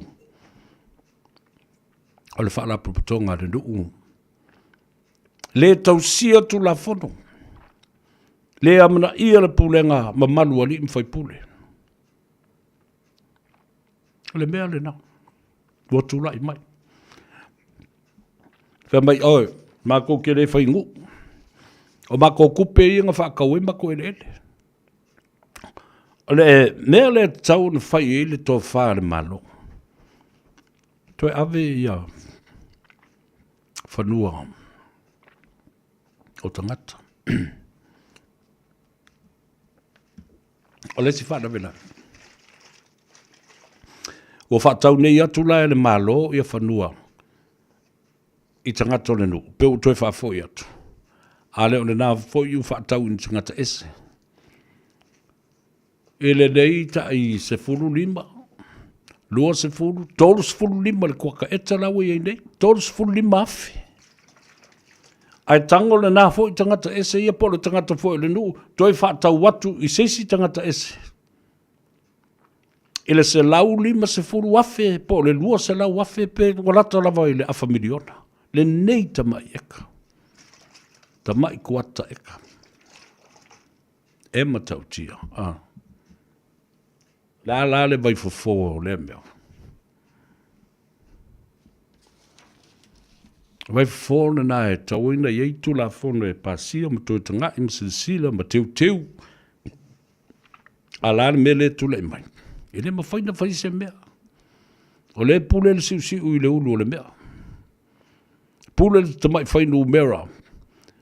E le majority o whai pule to tele o le pale mene o Samoa. Toi whai mai la ia le vaenga lona lo. Vaenga lona tolu o le ta upu au tū whaapitoa. O le saidi o le whiangainga o le te tiriti o Waitangi. Britain is to give a guarantee a full rights of ownership to Māori to protect their land, to protect the people, to protect the forest, to protect the fisheries, and the privilege to become British subjects. A whai watu ina tu e Māori, lea ia, ma le whaatananga e whaaturanga ai e outou, le malo ma whai atu la whono e au whiai tangata umalama. Tu ina tu fo i le malo Peletandia po New Zealand. Lea vanua la tu te whaatauinai ni whanua, e tala whea ngai mo atina e le malo. Ina ia manuia tangata uma. Tolu, ia puipuia, e Peletania tangata uma. Māori, ma o lātou wai a tatau. Puipuia o lātou tangata, puipuia o lātou ele, puipuia o lātou to ngā vau ma vau matua, puipuia te ngātai whale mō whāngotanga, ma ia tu i nātu ia i lātou. Lo lātou siti seni o tangata o Peletania le malo tele. Iale na. The three principles na a le whengainga i tātou. Malo tātou whaavai. No ese mai ai New Zealand, o ese Siamani, o ese Amerika. Ai pu lea lava e Samoa ona lama tangata. Nā lai una whana wali tātou tūtō tasi lea whiwsa lau wonos whanmalua. Ina ua mālilia i ai mālo le tau pulenga. A Peletania ma mālo au whatas. O le a whātu lai Samoa e tūtō tasi. Ina ua mai ona whai le whawai, whaatutu a onga ina ia o a oina tam whanau le atunu. Tā pena ai mulon tūtō tasi. Tribes and Hapu that signed the Treaty of Waitangi. Tele yo le sona tāu e mwhen tātu wa o wina mai nei mea, le nei aso o tāu o tele. Ina ia whaamanatu ina pēa, ia nganga o Māori, o suri mawhioi na tupunga mai suru ngā titi o tangata na uruai i lātou whaatino ina le whaavaya o le atunu ule nei. Ma tau ina taua ma masaa i le toto pei fo i o Samoa. Le tāu o tele o le mafofau o Samoa i lon tūtō tasi ma lon whaavae ma lona tūlanga. Sa mai e le ngasu o le tai au. I le fia tūtō tasi. E whapena foi. Ni lea sona au ngā ea o awina mai. I le saini o le whengainga o le te tiriti o Waitangi. Blood was shed, masa al toto, o le tele o tausanga. Whememeai, the uncertainty. Le mautinoa. Tangata la nei nā. O ngati nā puhi, ma ngati hine, o tangata ia mai lungai up north, le mele ia kaiteia ma keiprianga, le ia le mōri o le awa fo, le tua i lunga. I le tumutumunga lava o le si o le peninsula a mata mai ai le North Island. Ngati ngā puhi, o le history o tangata nei. O tangata tau ia la tu te whanga i maisi tangata maisi atunu o le au seila, ma le au fōlau, o le au whaatau o loa, ma me whapena no ane lote whanua i lunga. Tangata ngā puhi la ia e ola i lunga i le mele i up north, kai taia ma le peninsula lea. O tangata tau ai la ia o le tunu ule nei, ngā puhi. O le vanga mōmua alna na mōmua saini te iriti. Tangata to toa tangata nā. Tupunga mai nā i ngati wahine. Whasol solo mai ai la ia le i lalo. i tangata e tau o ngati te Rarawa. Whasolo mai ai i tangata e tau o le ngati wai. O le tele o mga vai ma la vai ma vai tawhe sau mai lungai o. Ese mai le vai lea o Waikato. O tangata nā o le vai. Pe o tangata nā sa lātou pule i mga vai ma la vai. Ia mofo launga fo lele i lunga le. I lunga o vai tawhe.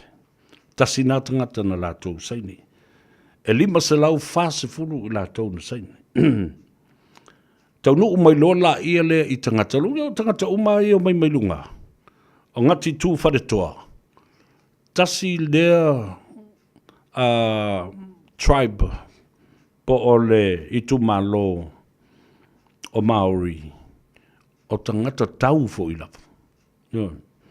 Tamanae e sauni lava wa uma na langi le fisi le tau teimi uma manatu le o so fai ia se tu malo awalanga e kau a Maori a malako wa pa solo mai ai ile vaenga lava nei o no fai mai lunga i up north o mai i le ngati power ai o manga foi ala kuie fai ngo ya o kanka power ia a mana tu tangata nei o fa na o is tangata e tupunga mai ai tau nu mai lo i nei Gulf Harbour o i nei la sa no foi lo ia le tu ainga o tangata Maoli e ta ua nei o le ngati fatua. E ona ia atoa ele nei o Aukilani mga tai i le matawhanga o ne sina fo lele Mission Bay. O ngati fatua le nā le o lipo iai ma li o ai ia le aitele o tamaki makaurau ia po lewa whaingoina e tātou o Aukilani. O se meo i Mount Ruskell, sa iai ia le ngati tamatea. O le si fo i tu ainga o i tu malo fo i o tangata Maoli.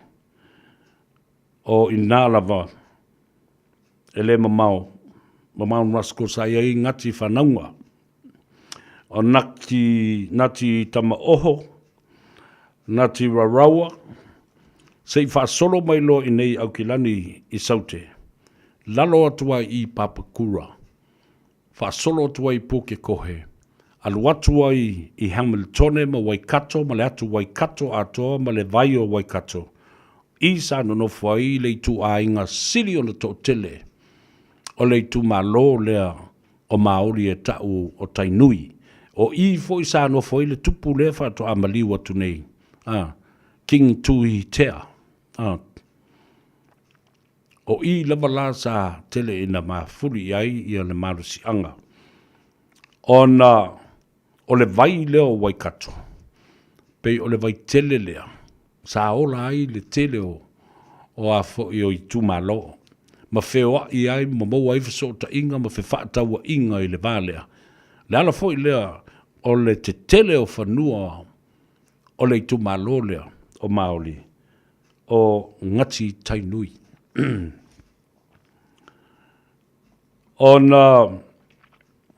Tusala, mana tuala o le vaile o Waikato River. O le vaile na e o atu i ngā tai e Hamilton sa whaingoina o le Bay of Plenty. Ona o i pei sa tau nuu uma i ai ia vaa whaatau o loa, fe whaatau o inga, ai le ngata fo i le nā. O le Bay of Plenty, o se no fuanga sa sili ona ma tautia lo nā tinae, e le lafu le mū maola le lei ai o whaatoanga i le ele. Ai maise o whaatoanga o mamoe ma fale fasi manu o le itumalo. O lono inga, e tele le mea ai. Tele le mea ai ma le tau mafa. Na o le vai ala lea na whaonga i le wheo inga lea. Ia pēr fia ai tangata ma fia whi malanga. Ngati mani a poto i lalo atu, ngati te ata, ngati te hanga, ngati aua, ngati te rangi, ngati motu, Ngati Purou, taulo is tangata ai tangata, Ngati Purou. Le East Coast, le tumalo uma isa sae o Wellington. E tangata i.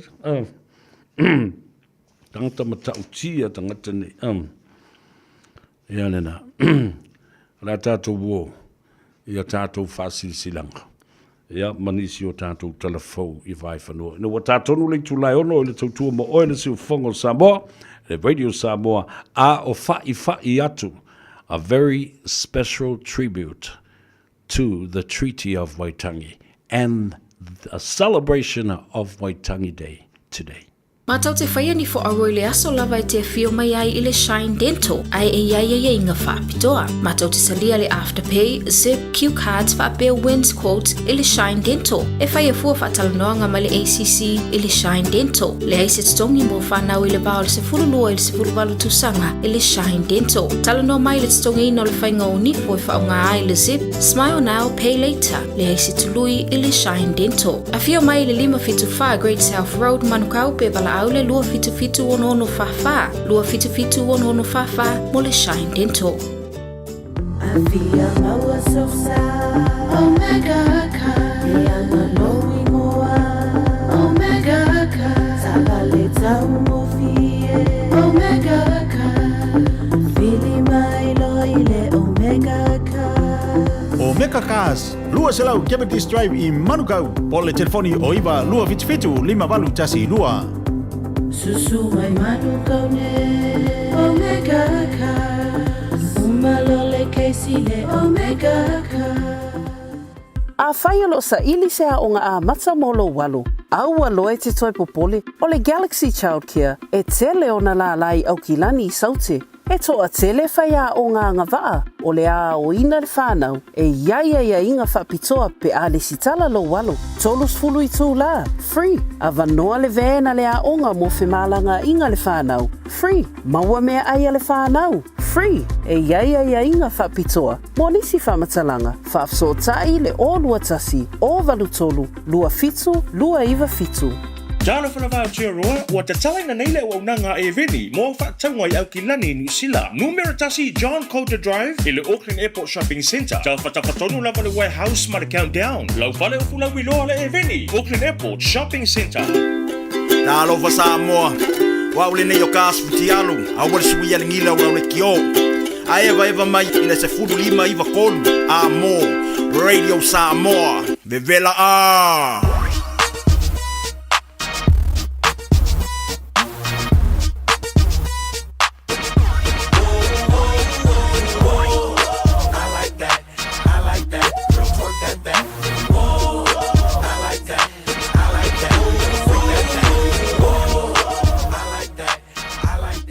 In this update, Central Otago firefighters are battling a large blaze engulfing New Zealand's oldest operating cinema in Central Otago's Roxburgh.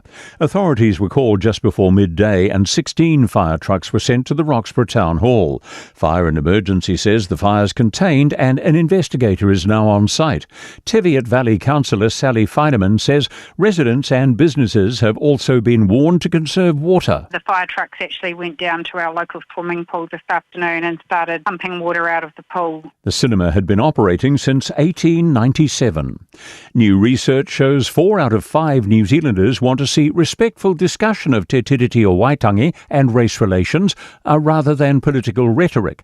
The Human Rights Commission survey found 72% of respondents believe harmonious race relations through honouring Te Tiriti is important. That's up from 66% last year.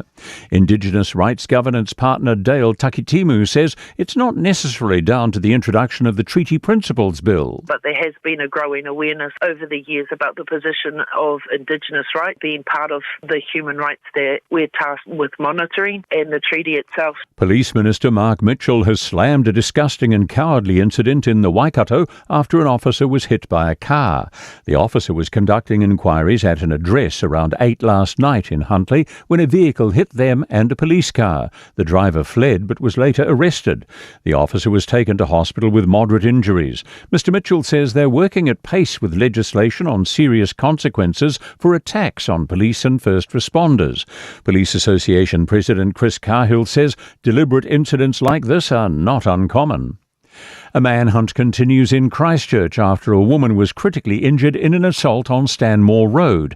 Police were called to Richmond Village Green just after 9 yesterday morning and are asking anyone with information to come forward. A scene examination is ongoing. That's news. In sport, bragging rights for the Highlanders over their near neighbours, the Crusaders, in Super Rugby Pacific. The Southern men have swept their pre-season fixtures with today's come-from-behind 29-24 win in Invercargill.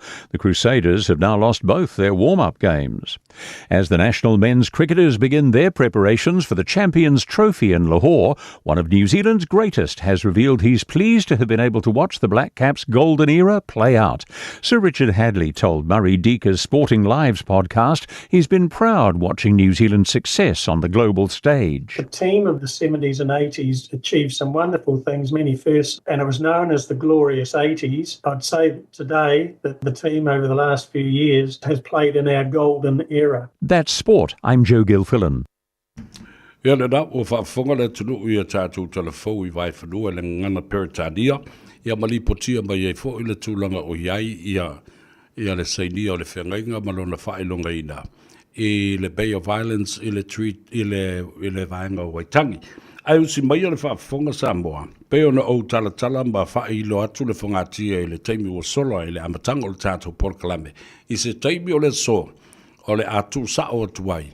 E tawala mai I le sosoani au tātou sui o le Radio Samoa ia pia.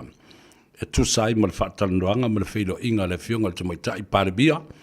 Ia Dr. Fiame Naomi Mataafa ma le vasenga o tu stala ma le au whasalau. Usi mai o lau whaafonga. Lau fionga, o le tūlanga le minority majority.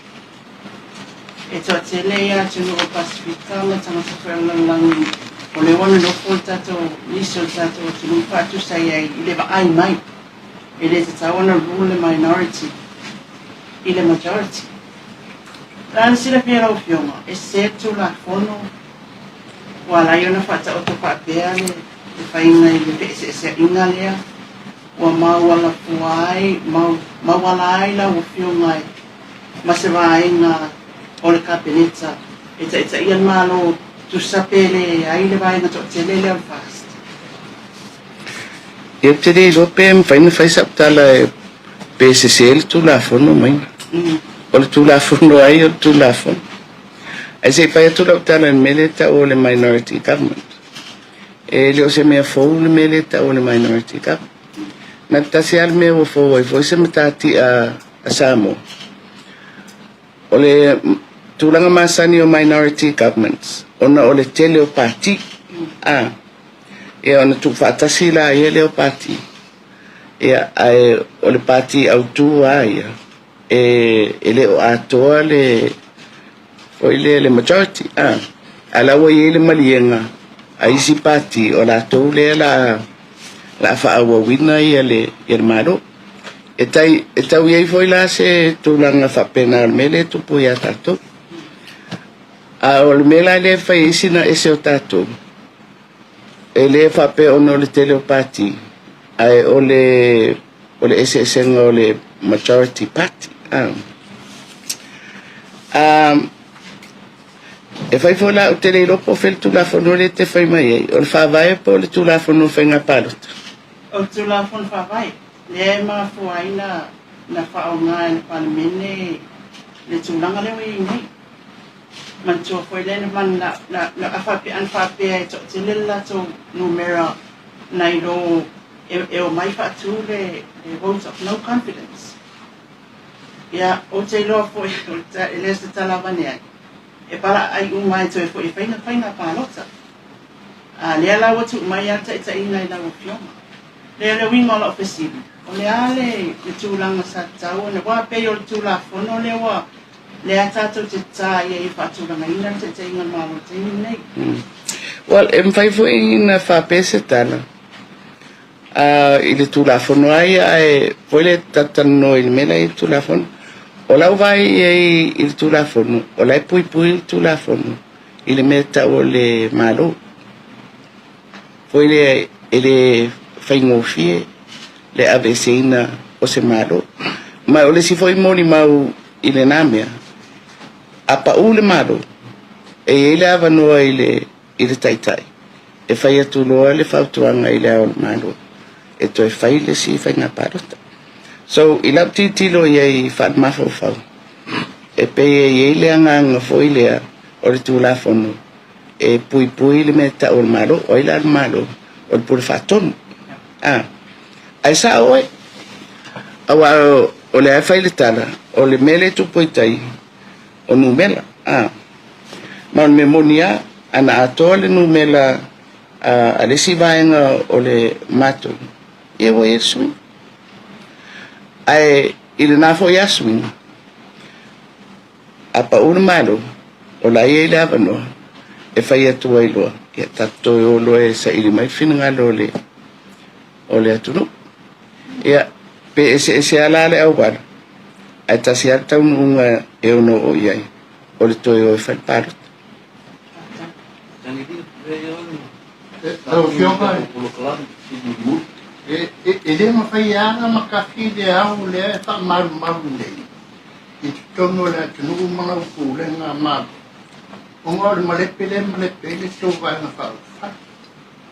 Ua tūlai maila o fionga. Malau numero, e le a koa. Pe numero ki te igai malo. Ula i mai a lau. Maranga numero, e le mawhai anga kai le malo. O lona winga la e te mingi. O le wa malepe le te siaka kome. O le pesi di sa o ana na o fionga. Tu sa per pesi. O le e le a whainga na e tunu.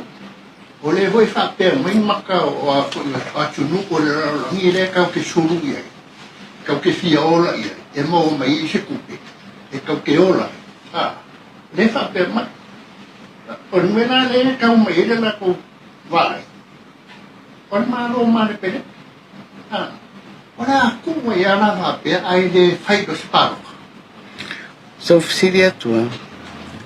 O fea le fuolo ma le pele te sanu mai. Ako ele fai akulo. Le ile whanga solonga o le malo. Inga yo inga. E se tu pese si o le maua.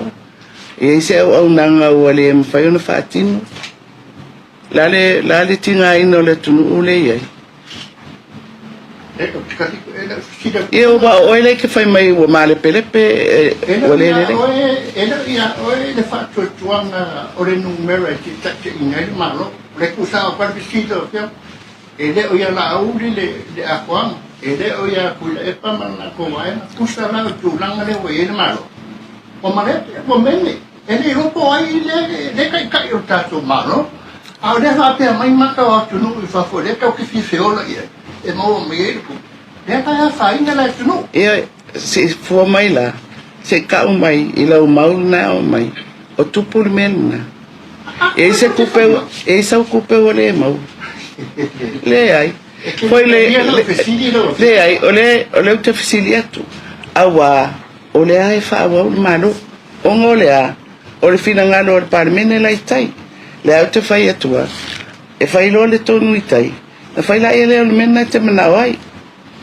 Ai, o le mea le atupu. O le ai me whai o na whaawa o le malo.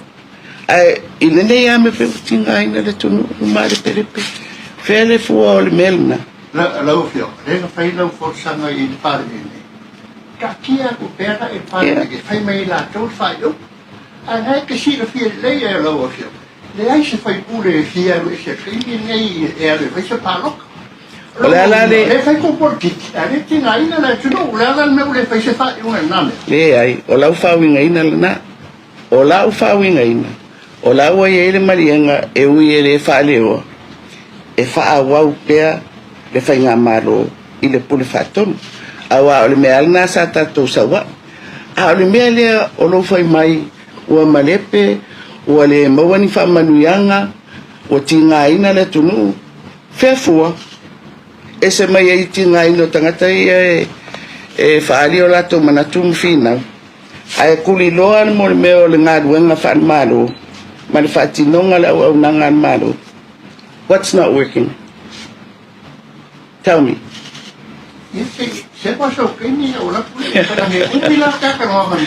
Ia, awa, whaingofia ar whalele. Ai le au mai angi au mau e momoli mai ai e lau whale tonu nai te whai mai ai. Ia pe ke aru foi e whai e ke aru pāroka ki polkiki. Au mai, a mua si a mandua e tonu watu. Ia, whamarulu aku ere se tari er mako wa inga ele. Ia, paftai tere.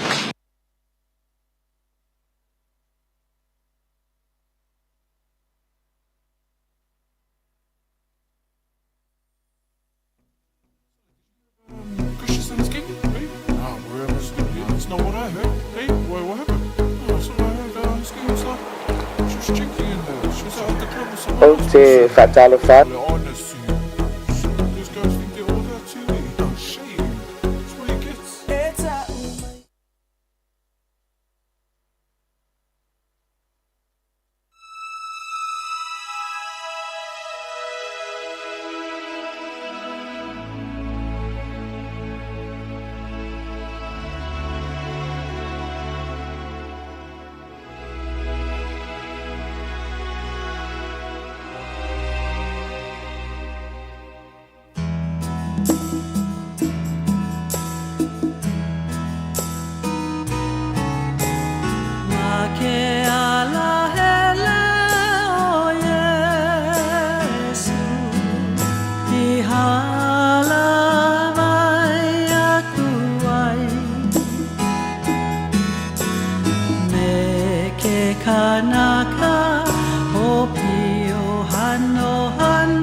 Let me walk through paradise with you, Lord.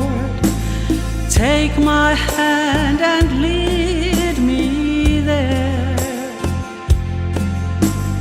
All my earthly treasures I will gladly give.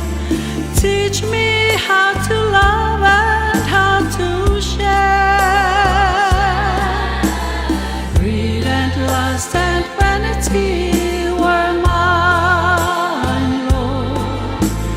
Then I found your love divine. Now on my knees I pray I'll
did you hear about Christian Sensky?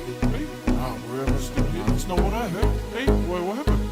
Oh, so I heard Ski was like, she was drinking in there. She was out at the club with someone else, wanna see. So they're honest to you. So these guys think they're all that TV. Oh, shame. That's what he gets. Eta umai iatea utala atangata autele tali tonu awalo walufa eta umapai pale amaleta mafutanga awalo walufa mo etu maupea mofala lo maifa alongo wa omalo fai kala so telling people about the lies you heard. I try to tell you but you never learn. Fokuanga mo okolinga awako kefabinga kuuloli mimika awa ekeika ma eva maile musika eta umai iatea utala atangata autele tali tonu awaulo walufa eta umafai pale amaleta mafutanga aulo walufa mo etu maupea eta umai iatea utala atangata autele tali tonu awaulo walufa eta umafai pale amaleta mafutanga aulo walufa mo etu maupea. Did you see what she was wearing? What was she wearing? Not even. What do you mean? Oh my gosh, who does that with her? Gross. No, that's disgusting. Yuck. Oh, she has. What do you think she's doing? I have no idea. Not with him. Oh, hell no. Right, sis.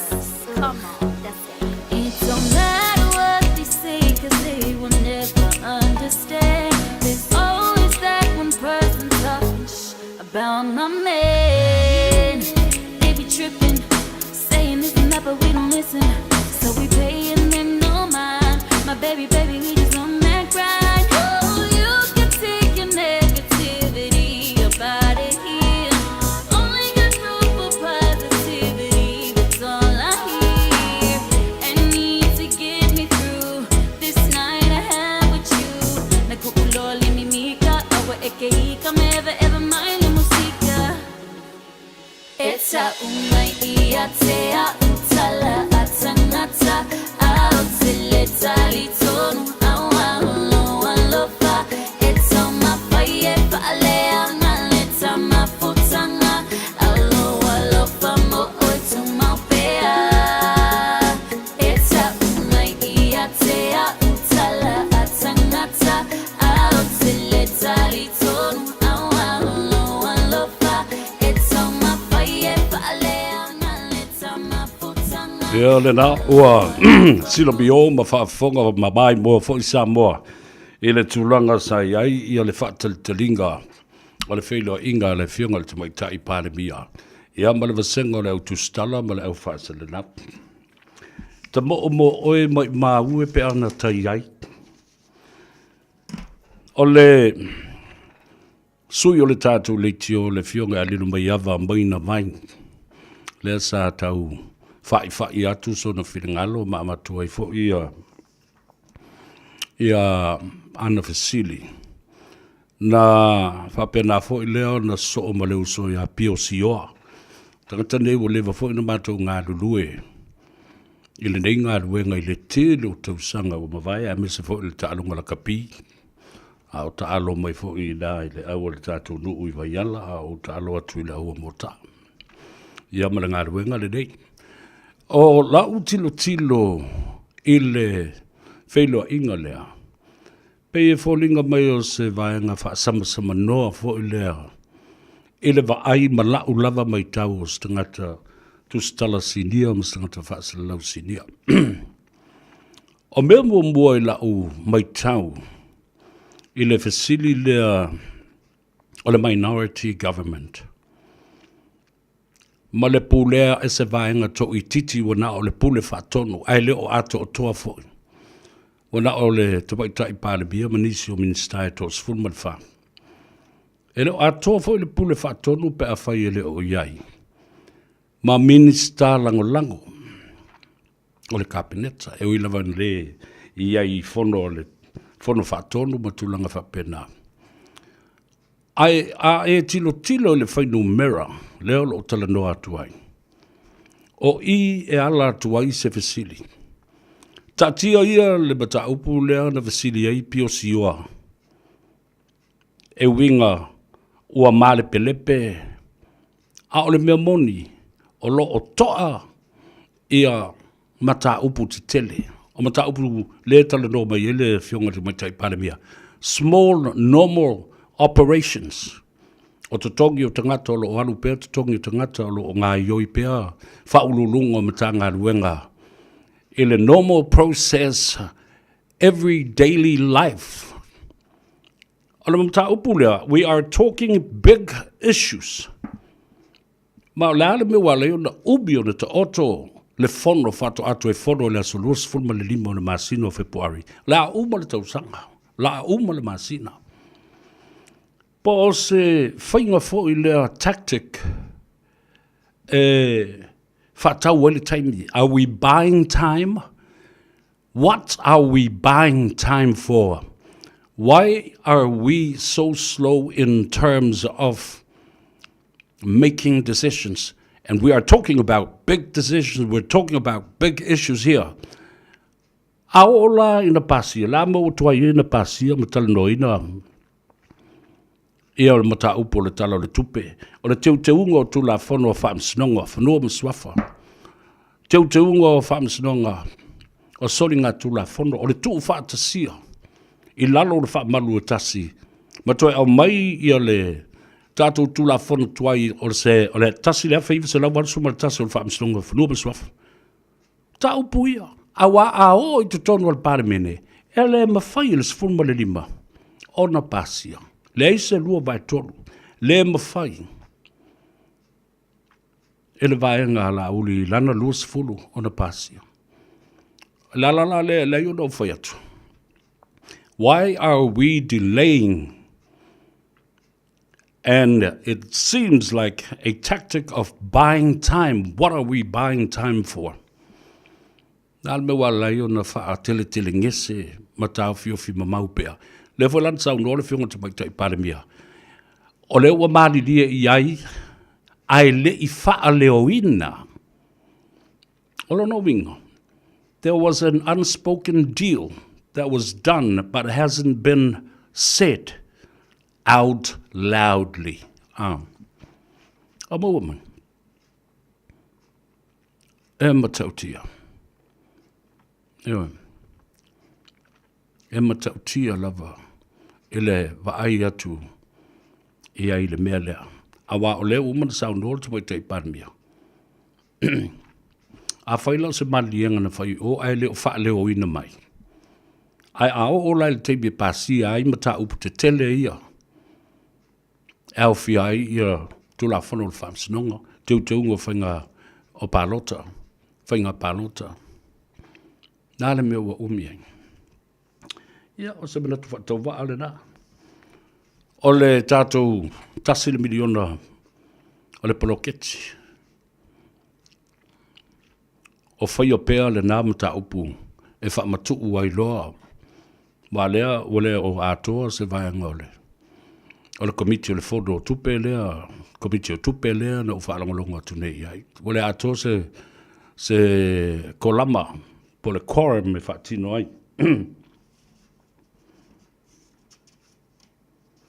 Ia, whaamasino oi. Whaamasino pēa oi. Ia,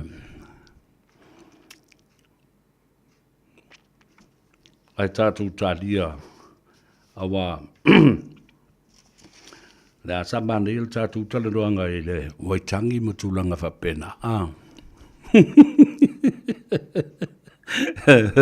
Tātou te māla malama le liai. I le sootanga o tātou I lea mata upu. Ea oa o wina I fo I ni le sona au ngā ma le tāua mo le lumana. Ia, ai tātou o. E tāle pese le whamanui atu ai mo o tō umalawa o lo malolo, ngā luenga whaawai teimi, le fionga I atu I whaasina, tupuola ma le whaltua I Ana Rosa, I au le sunga fo I a Tony Maunga o le supervisor, A mai se le mamalu o to uma o tama mateine. Ali mo te maitai o lo ngā lulu e whaavaitaimi I Paprika Farm I lunga I Helensville. Whapena fo ia I lātou o lo ngā lulu e Tauranga. Lātou o lo ngā lulu I New Plymouth, East Coast, ma I nā I Napier ma Hastings, ma so o se vāenga lava o lo iai ia le au malanga mai Samoa. I le tūlanga o ngā ruenga māwanoa o ngā ruenga whaa mai taimi.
Ya, whawhiwhianga mai le sunga ya Murphy Matutia, au toe mafu whawai le upulea minority government. How can a minority government govern the majority of a parliament? A mea ne mo lewa na ust I le mea ta ole. O le panota ele o toi ai ia se whaatua tuanga. But neither these sides are willing to take the fall in terms of bringing the issue to the Supreme Court. Ole mea tōt mole nai tau na whai. A tau lale minority government, you're looking at the word minor things. Ole operation la tau ia mea masadi ole whatamu enga ole malo iana matanga luenga. Normal operations every day. People go to work. People get paid. And that's it. Those are minor things. We're talking about majority issues, major issues, passing legislations. Ele mawhai ala as a minority government na whai se mea nā. O mea tā ua te tau na whai le tono le mauta whono ma le pāle mene o Samoa, whai le tūla whono. Ele mwhai nā le nofo ala whapea. O le ale lo tea na mata upo o tūla whono i tau na pasi.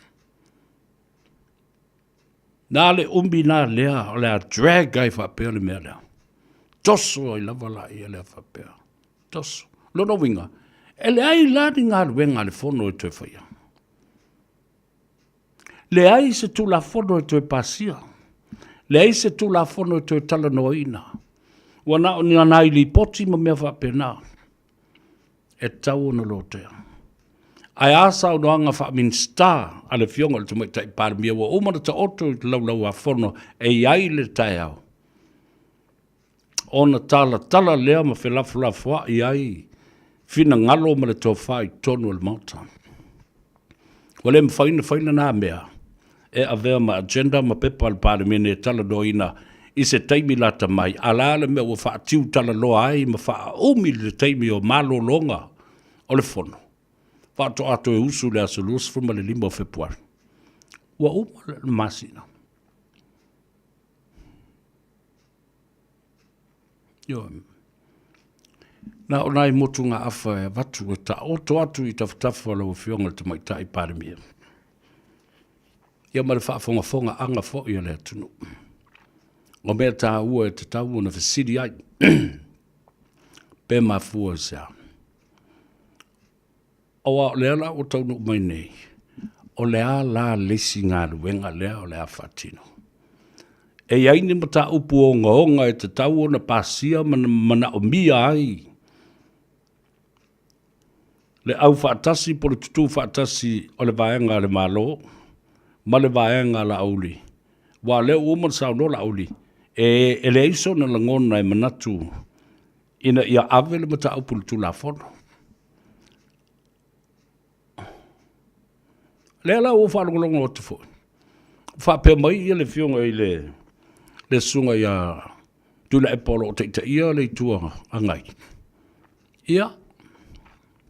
O le mātou te nofo mata i tuina. Pe mātou te le ono aveina le mata upu le whaamsinonga. Awa o leo le ale ai se tula fono ma se ngā ruenga i toi whaia. O mea uma o leo ua toa i le teimile nei. Stop. A gender of parliament has come to a standstill or stationary position. The normal task and normal operations, daily operations, minor things that are handled by the CEO, the ACEO, and different departments are still operating. The normal processes. O la tau ngā ruenga le nai whai. E whaatino ina le tō wha ale pāremene. Ma le whono whaatonu. A o ngā ruenga la. Pito i lunga. Ale pāremene. O ala istu la whono lena o tu rei tala noi. Sa mele o le vave. Au mai e iluma wa lena le se talo le tupe fa o popo na fia. Au mai le na talo le tupe fa o popo e tala no am fela fo ia ma pasia le tulafon. Ya. Le foi la tatou tala no. I le mata upo le toso. Koso.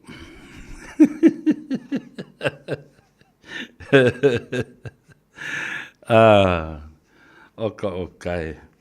Le wato es fulman fa minute o na tale o le tu la. Me umane sa utala no atu wai. Le lava yaso, ma le neiva yaso, ya ma la maona tu atu. E winga I mata upu nei. Ya, tawalunga atu. Le tala lea le sunga la uli. There's no need to take the matter to court. Majority has zacked 6 members, including Fiame. Tala fia e tawalunga ai le dei aso whamna tuina o le Waitangi Day. O lea ua mai o le maenga mua o le lau ese ino le swau u mai le mana wanui leo lo ta oto nei ali titai.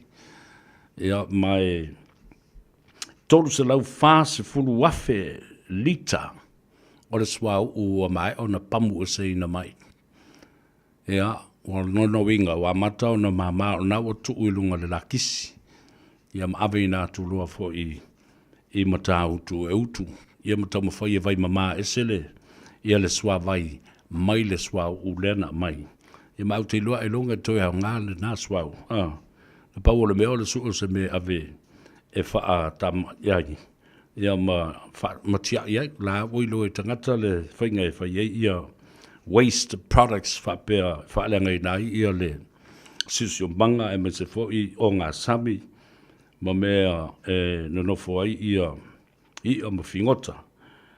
Ma le si mea maari ele te mawa tune iai. Nā fo ua toi loka mai le sita mai tai. Tā fia mai fo ia leo. Ono leo ua mai tauina ma wha maunia.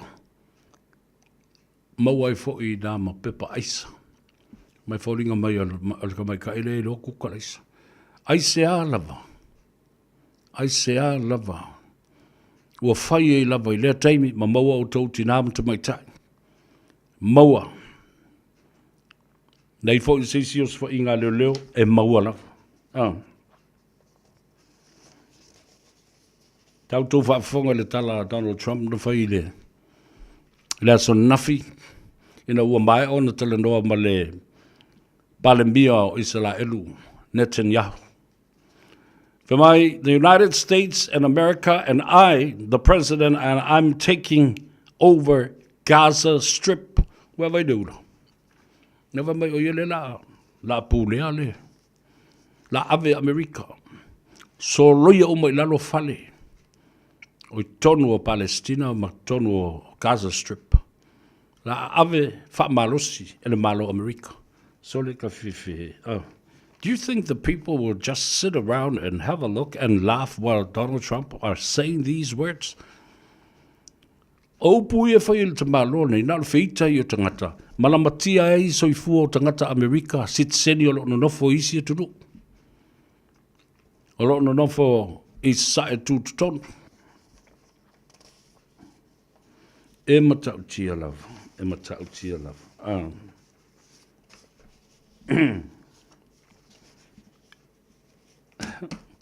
O mea I o lewa o mai e ile.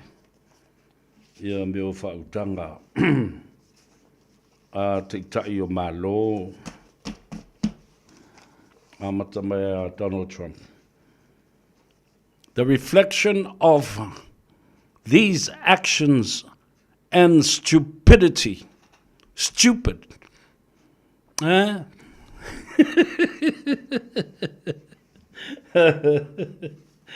Alawa mai le tua vai lua tusa so tātou manuia.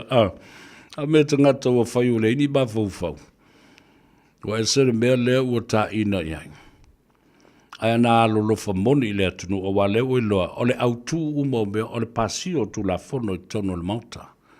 Mea whainga tāna e mana o mia le whaia le teimi le nei. Pasi tu la fono. Manu o maua le avanoa. Ia na toso tu elole, o wai le mawhai na toi pasis tu la fono. Ia se me mawhai na toi whai le teimi le nei. Ua na o mea masani lava. The minor things that are done daily with due process. But when it comes to the process of making laws and passing legislation, this is the act of Parliament because it's supreme in terms of making and passing law. Le se Parliament pe foi le foi tu la fono pe tu la fono pe solo tu la fono pe pasien tu la fono. That's what foi. Ja, ora mai vi le dei fiafi ja male fa mai ainda fo io le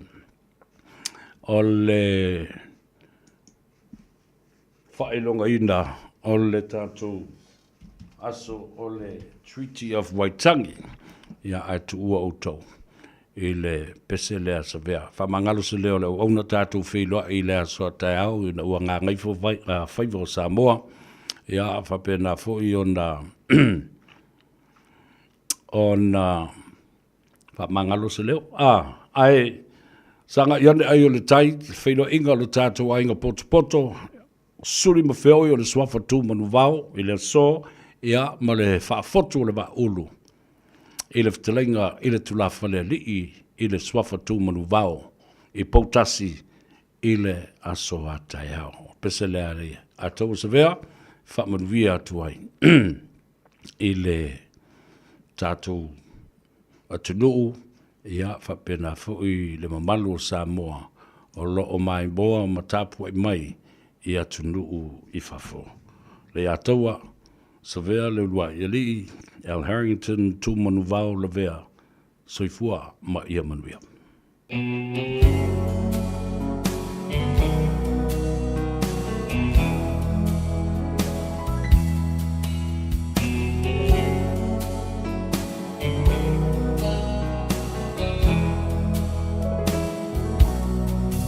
O uno foto atasi ma fau ngai wa sau tua lasi le alo fahi mo oe wa pei o se mai awele lai se iangi mai si o le o e tafia whalongo i ai la upele ea po o fea o e ai Lalulangi pua male manunu Wasola le la fasulu sulu Unai o folingai Wamo atu Pe ana ela Talata mai Se fusia uma e foi mai La upele ea Wasili o eleva ai